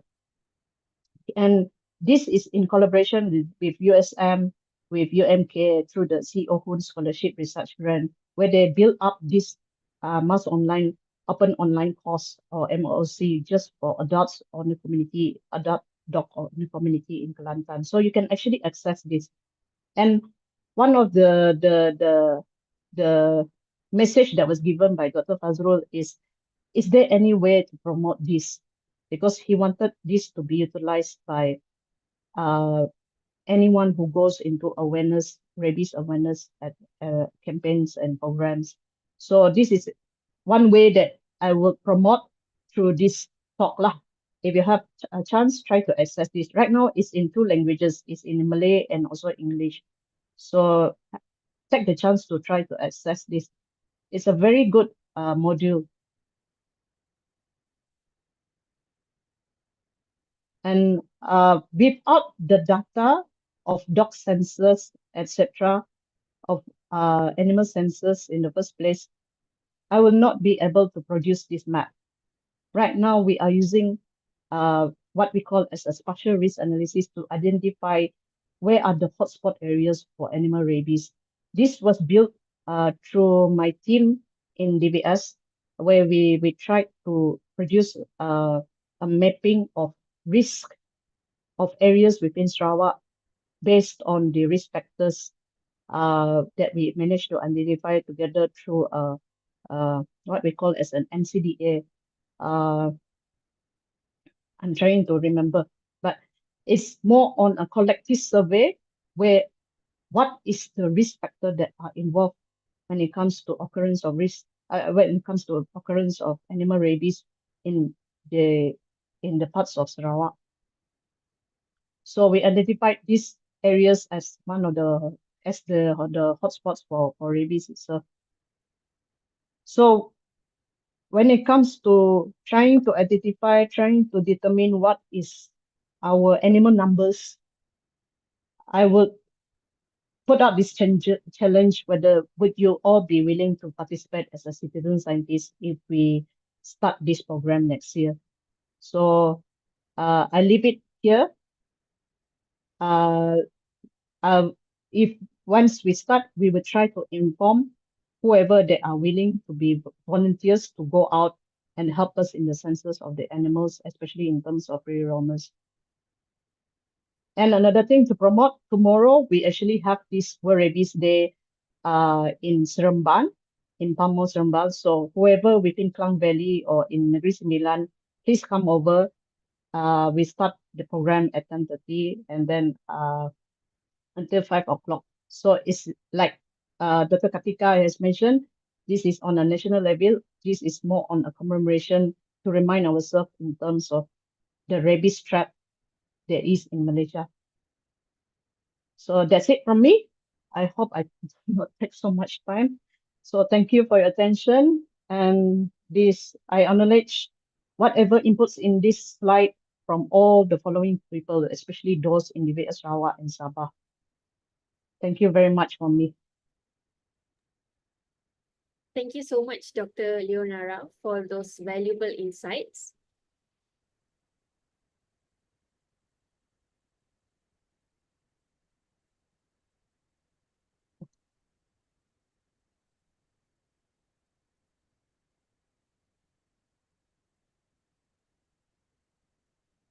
Oh, goodness.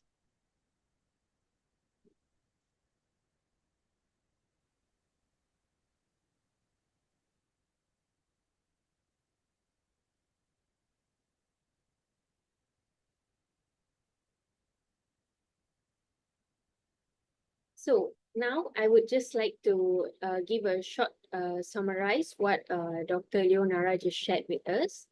So Dr. Session offered an insightful perspective on Malaysia's rabies control strategies and highlighted countries' unique challenges. She began by discussing the concept of an immune belt area, a strategic zone where targeted rabies vaccinations are administered to prevent the spread of disease. This preventive measure is especially crucial in regions bordering rabies endemic areas as it helps to create a protective buffer to contain potential outbreaks. Doctor also reviewed the spread of rabies outbreaks in Malaysia, noting specific instances and factors contributing to its transmission across regions. She also discussed different rabies presentations, including dumb rabies, which is characterized by progressive paralysis, than the aggressive symptoms more commonly associated with rabies. Dr. Leonara also concluded by emphasizing the vital role of community empowerment in rabies prevention and control. Thank you so much, Dr. Leonara. Now, we'll be moving on to the Q&A session. We'll open the floor for questions. Please type your questions in the chat and we'll address as many as we can. So your questions can be for Dr. China and also Dr. Leonara.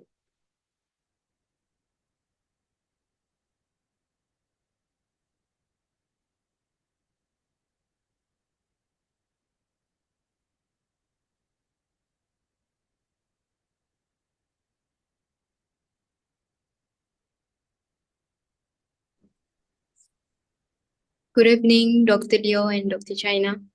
Can you hear me? Yes. Okay. Yes, can. I'm Nadia, the representative for the Faculty of Veterinary Medicine, UPM, under One Health Students Club. I would like to ask a question, firstly to Dr. Leo. Next is for Dr. China. So, Dr. Leo, thank you so much for such an informative rabies sharing on what is actually happening in Malaysia. So, Doctor, I'm from Sabah and my state is well known for the overpopulation of stray animals, precisely the dogs. So, how actually does Sabah can maintain its free rabies status? By knowing that the population of strays is beyond the control, just like mentioned by Dr. Katinka just now. the challenges in Asia, mainly due to high population density and many stray dogs. Because recently, I believe that you are well informed about this. There is an incident about involving a 2-year-old child bitten by a dog. Not sure if it is a rabid dog, and the child died because of the severity. And the district council took an action, which is by eliminating stray dogs in that area. So, what is your comment about this recent case, doctor? What is actually the definition of eliminating the stray dogs? Is it by rescuing all the stray dogs, or by vaccination, or by is it linked to animal welfare violation, like killing or shooting the dogs? And I would like to know from your perspective on the free rabies status of Sabah. Okay, this is a bit challenging for me. Yeah, I'm aware about the case that happened in Samborna itself. For those who are not aware, last Sunday a boy was actually attacked by a pack of wild dogs, strays, if I'm not mistaken. And he unfortunately died, and was found dead by those within the community. So what DVS Sabah did was actually they managed to, together with the local council, they managed to catch a few dogs. Two of them they sampled, and luckily enough, this morning I managed to get the information that they were both negative for rabies. But there was another three that they are still putting under observation.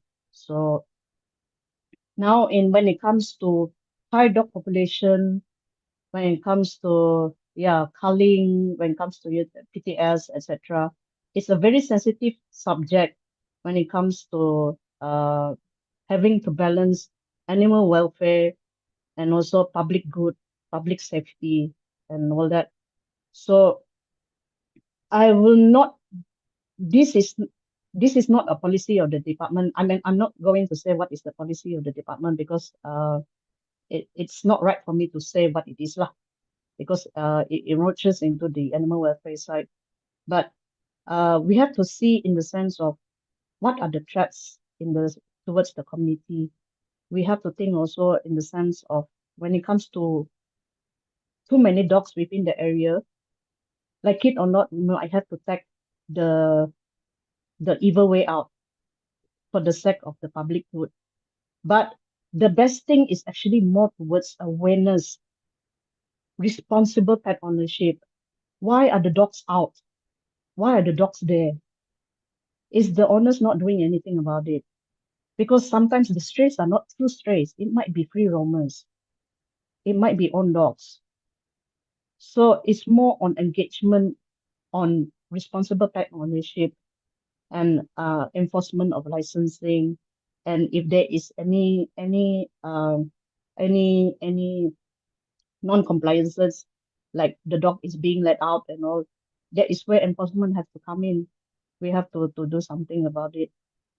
I'm not going to going much into the Sabah policy side, but this is where it's a very thin line on where do we come into play. Do we take care of the dogs, or do we take care of the public, the general public, especially when it comes to this 2-year-old? We are talking about a 2-year-old who is a potential, who could be a potential doctor, who could be a potential engineer, who could be a potential lawyer, but lost his life just like that, being attacked by dogs. So if we tackle the root in the first place, where we do a proper dog population management in the first place, where there is proper awareness, proper pet responsibility, pet ownership responsibility, it shouldn't come to that end already. So we have to look at the root also. In fact, when it comes to culling of dogs, that is actually the end. It's like the last way out, because we cannot do anything more already. We have to be the evil party in order to reduce the danger to the public. But if the general public do not take responsibility, we are always going to be the bad person, not the general public. Why not the general public take responsibility? Why? So that's what I can. That is my personal opinion, not the government itself. Hopefully that answers your question. Yes, doctor. I believe it is a sensitive question. But how does the Sabah maintain its free rabies status? That is why they have started since cases in 2017. They already started establishing that 20-kilometer zone, protection zone, where they go all out in terms of vaccination and all that. So that includes also integrated bite case management. So any bite case, they immediately do response in terms of investigation, follow-up investigation, in order to identify whether the dogs are really healthy, and they actually quarantine the dogs. Destroy the dogs. They actually quarantine the dogs. Okay, Thank you so much, doctor. welcome. Thank you, Doctor. We have a question from the YouTube. With rabies cases still reported in Sarawak, are there any new approaches or policies under consideration to further reduce the risk of transmission?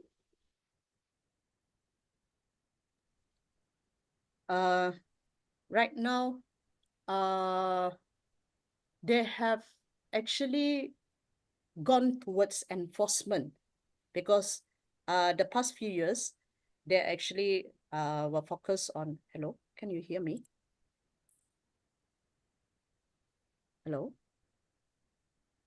Okay, sorry, because I have to switch to my earphone. My wireless earbuds actually ran out the battery. So they have actually switched from awareness, constant awareness, and being more diplomatic and all, towards enforcement of dog vaccination, compulsory dog vaccination and licensing.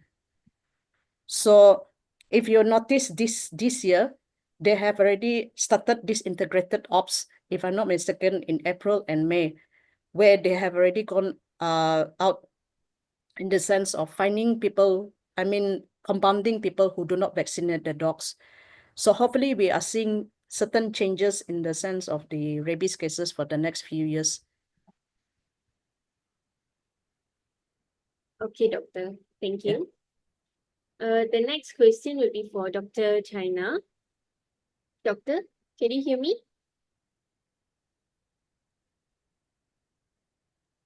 Yes, I can Okay. hear you. Doctor, we have a question. So we DKHP 05 are going for our final year internship for 6 months later in this coming December. Is there any advices from Doctor as our super alumni?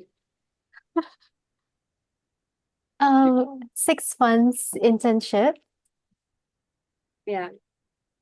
For me, I think is to always do something that you are passionate about, that you plan to pursue in the future, or something that you think is necessary to close the gap in what you have. For example, if you plan to go into DVM in the future and you might feel like you need more practice in certain area, because we have so many, right? Small animals, wildlife, livestock, so many areas. And so you can choose something that really resonate with you, or something that you think you need to improve on, I think. And of course, 6 months internship is a long time. Do your best during the internship. Always don't be afraid to ask questions, be humble, and try to get a recommendation letter from the employer after that. Okay, thank you. I'm sure DKHP students will be glad enough to follow all these steps, Doctor. Thank you so much. We have another question from Kelly for you. So Kelly said, "Hi, Doctor. Thank you for your presentation. My questions: how long did it take you and your team to create the Southeast Asia Rabies Dashboard?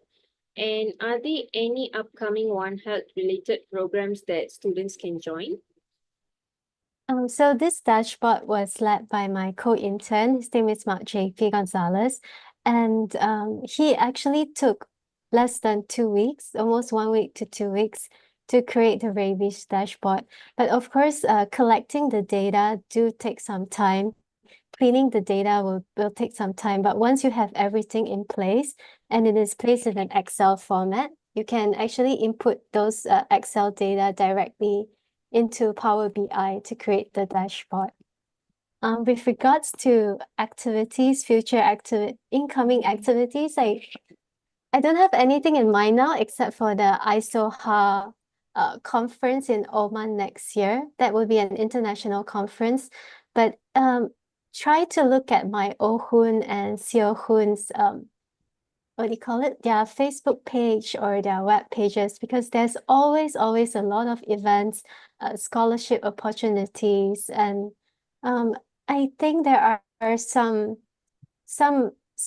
I've seen some in my email, and I probably can send it to the One Health Student Club, and maybe you guys can help to disseminate the like opportunities that are available.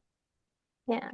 But just try to be active around the area, you know, just look at websites or social media pages. Yeah. Thank you, Doctor. We have another question for Dr. Leonara. How has the COVID-19 pandemic affect the rabies control efforts in Malaysia? It's very obvious in Sarawak, because like what happened back then in 2020 and 2021 when the restrictions came in, the movement restrictions came in, it actually it actually causes a lot of obstacles and inhibits the vaccination teams to go into especially the kampongs, the long houses in the remote areas, because they enforce their own movement control within the area. They don't allow outsiders coming in. So what we are seeing now, like what you see in 2023 when we had the highest human cases occurring in Sarawak, is because of the drop of vaccination back then.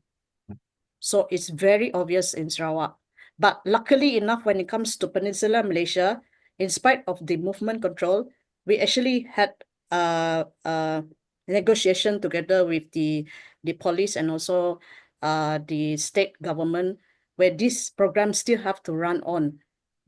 And even though we also noticed there is a drop of vaccination in 2020 and 2021, but they pick up very, very high in 2022 onwards, in order to cover back all the dogs that were not being able to be vaccinated during that 2 years.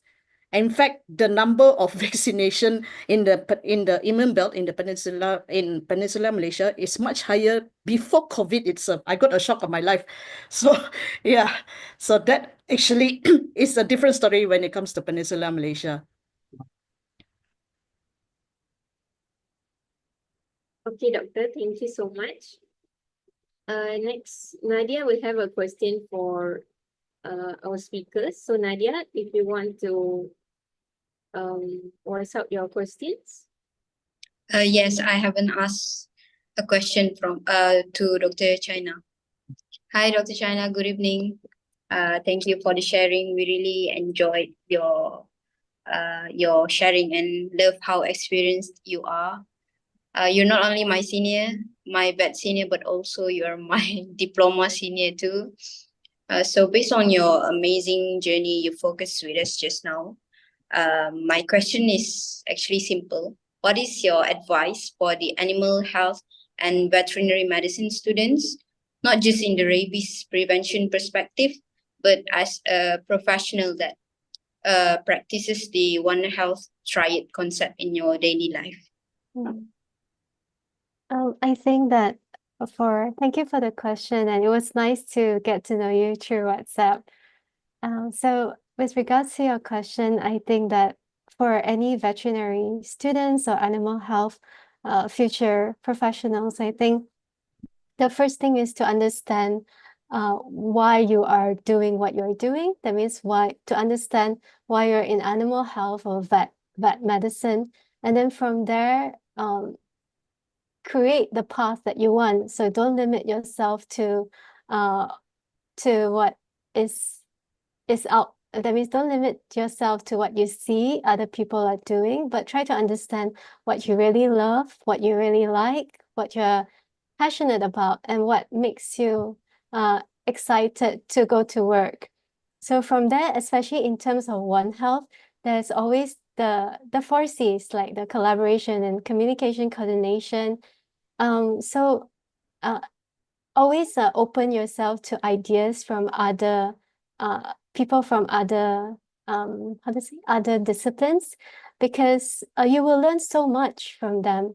So it always open yourself to networking with other people, talk about any issues that you're concerned about. It can be animal issues, it can be human issues, and it can also be environmental issues. And I'm sure that there are a lot out there, even in the human health, that you might share some similarities in other areas that are not just in animal health or human health, but actually environmental health issues. So I think it's to always create the network early, be sincere in your interactions with people, just really follow your heart, I think, and then you will find your way in One Health, because like I said, One Health is for everyone. And when you understand the concept and the approach of it, you realize that this is just sort of like a branding, but it has been done in almost every sector. For example, in engineering or transport, you have this kind of One Health concept with them when they are working together collaboratively on projects, getting experts together. So what you need to learn, especially what you need to polish in One Health, is definitely communication skills, negotiation skills, listening skills, very important, being open, being humble, and just how to say? Yeah, just appreciating other human beings, and also believing that each of us can contribute to a particular problem. So no one should be too egoistic about what they know, but try to reach out to people, and then you will gain more than you think you know. Yeah. Thank you. Thank you so much, Doctor. Thank you so much, Nadia and Doctor. So now we'll have one last question for Dr. Leonara. What are some common misunderstandings about rabies that doctor encounter in public health education? Public health education. Yes, Doctor.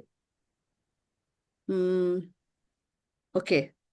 One example, like what Dr. Katika has mentioned, the side effect of vaccines on dogs.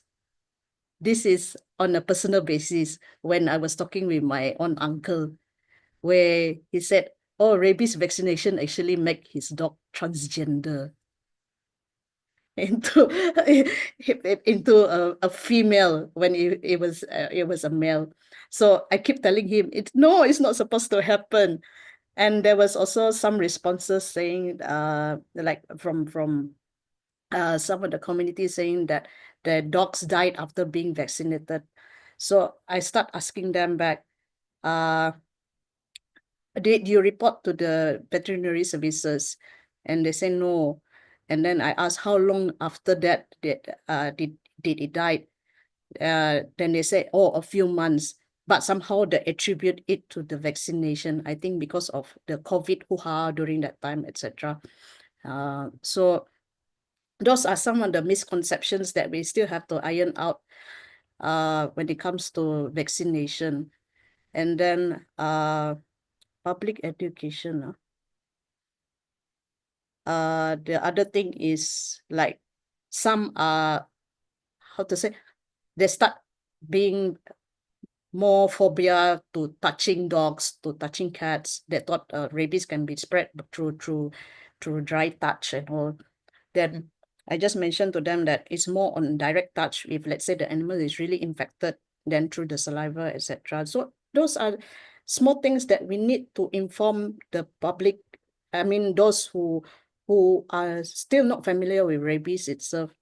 And then the other issue when we see also in terms of the high human cases, those that take for granted wounds, those that take for granted exposure to suspected animals. Like even though they were not being bitten, they were being scratched, or they did not mention that they were being bitten, but they seek treatment for their own family members, and somehow they become part of the statistics. That was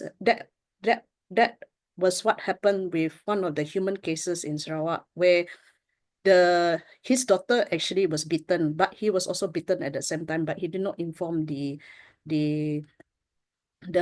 MO that he was also being bitten, and he developed rabies signs after that.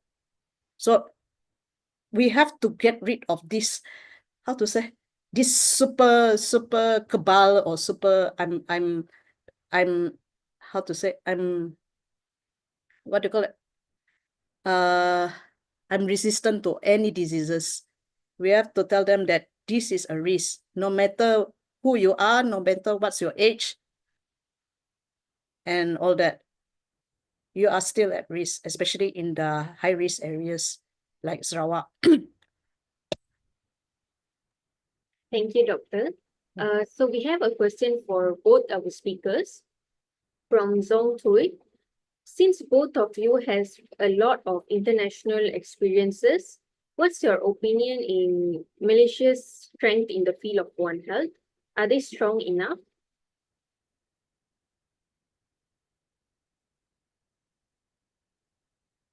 I'll pass to you, China, first. Um, the strength of Malaysia's One Health.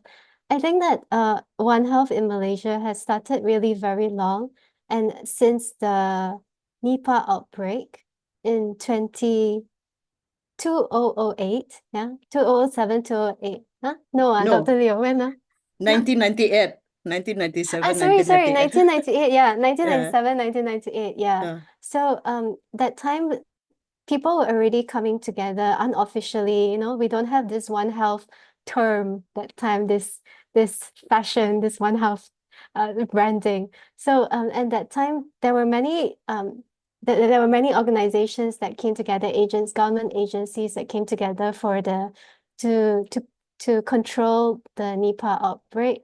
So, and after that, we also had experience with AI as well. So our government is, in my opinion, my personal opinion, I think that there have been a lot of structures in place already, gathering the important agencies in tackling these zoonotic diseases. Of course, when we look, because since I focused more on wildlife previously, so I will like to emphasize that I think that maybe the presence of wildlife in One Health for Malaysia still needs more visibility, needs more conversation around that, so that wildlife wildlife health itself can be placed as a priority also, because most of the time wildlife comes into the picture when there is a zoonotic disease that involves wildlife. But actually, we need resources to support the wildlife health system itself, just like we need resources to support the animal health system itself. And we know that the human health will always have a lot of funding and resources by the government.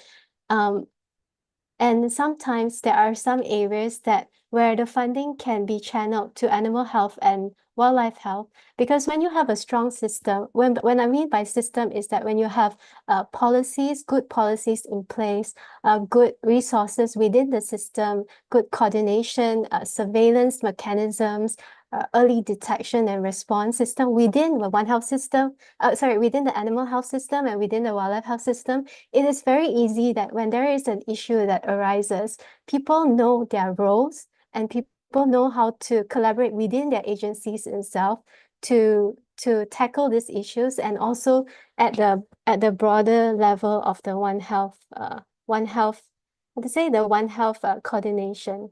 Yeah, but I think Dr. Leo can elaborate more on that. I'll pass it to you, Okay. Doctor. Okay, thank you, China. Okay.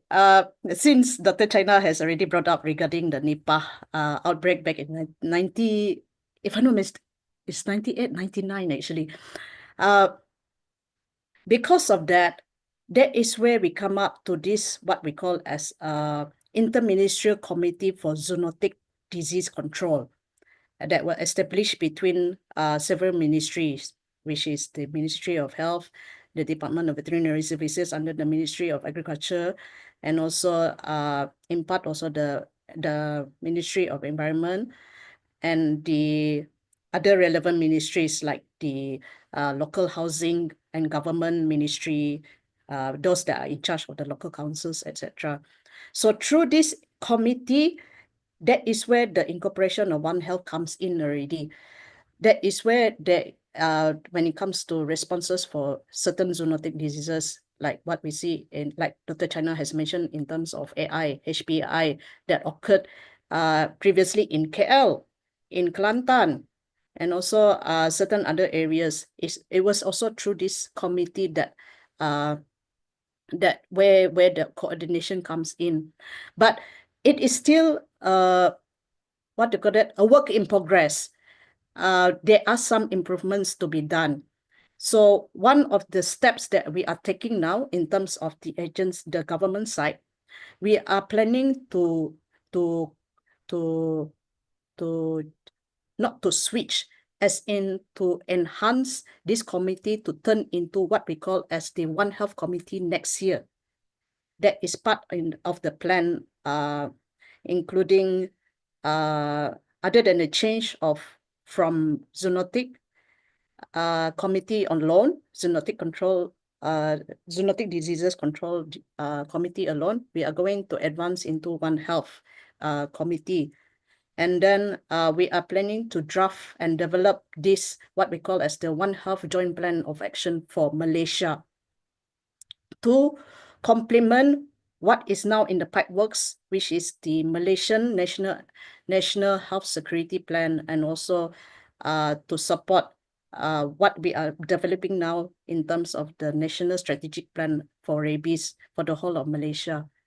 So in terms of the level of One Health in Malaysia, we are actually much better compared to some of the Southeast Asian countries.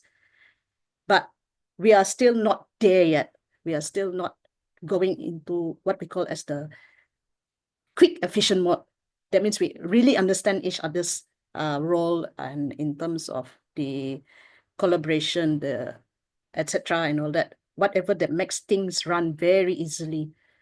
So it's still a work in progress.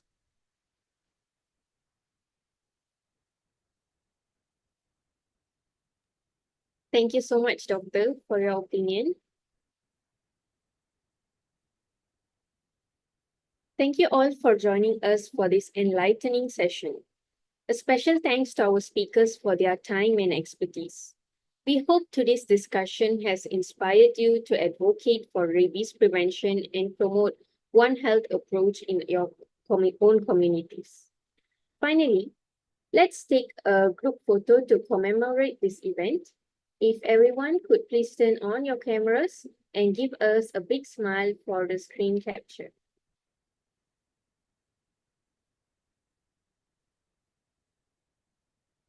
In count of 1, 2, 3. Again, 1, 2, 3.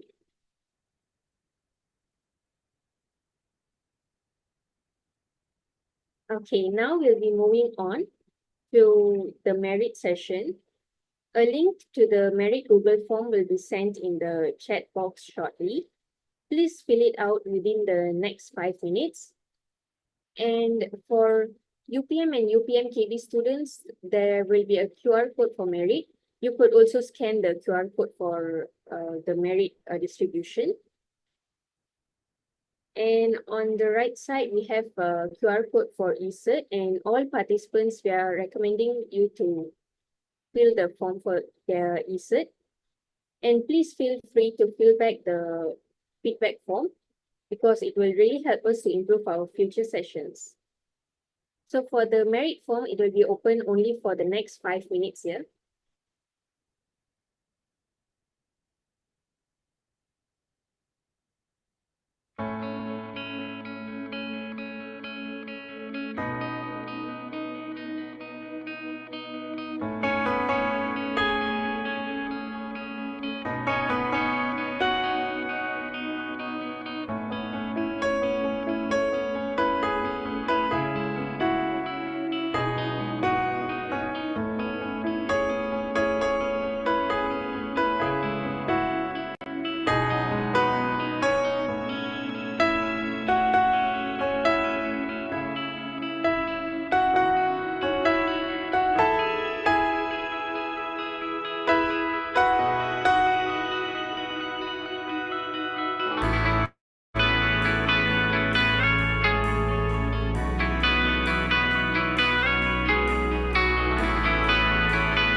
Thank you so much, Dr. China and Dr. Leonara, for attending today's forum and willing to share your informative knowledge on preventing rabies. Thank you so much, Doctor. And I would like to take this Thank opportunity you. to wish everyone happy One Health Day, especially to our doctors. Thank you, Doctor. Thank you also, everyone, and Thank you, you're Dr. Cho. welcome. Thank you, Dr. China. Happy One Health Day. Everyone.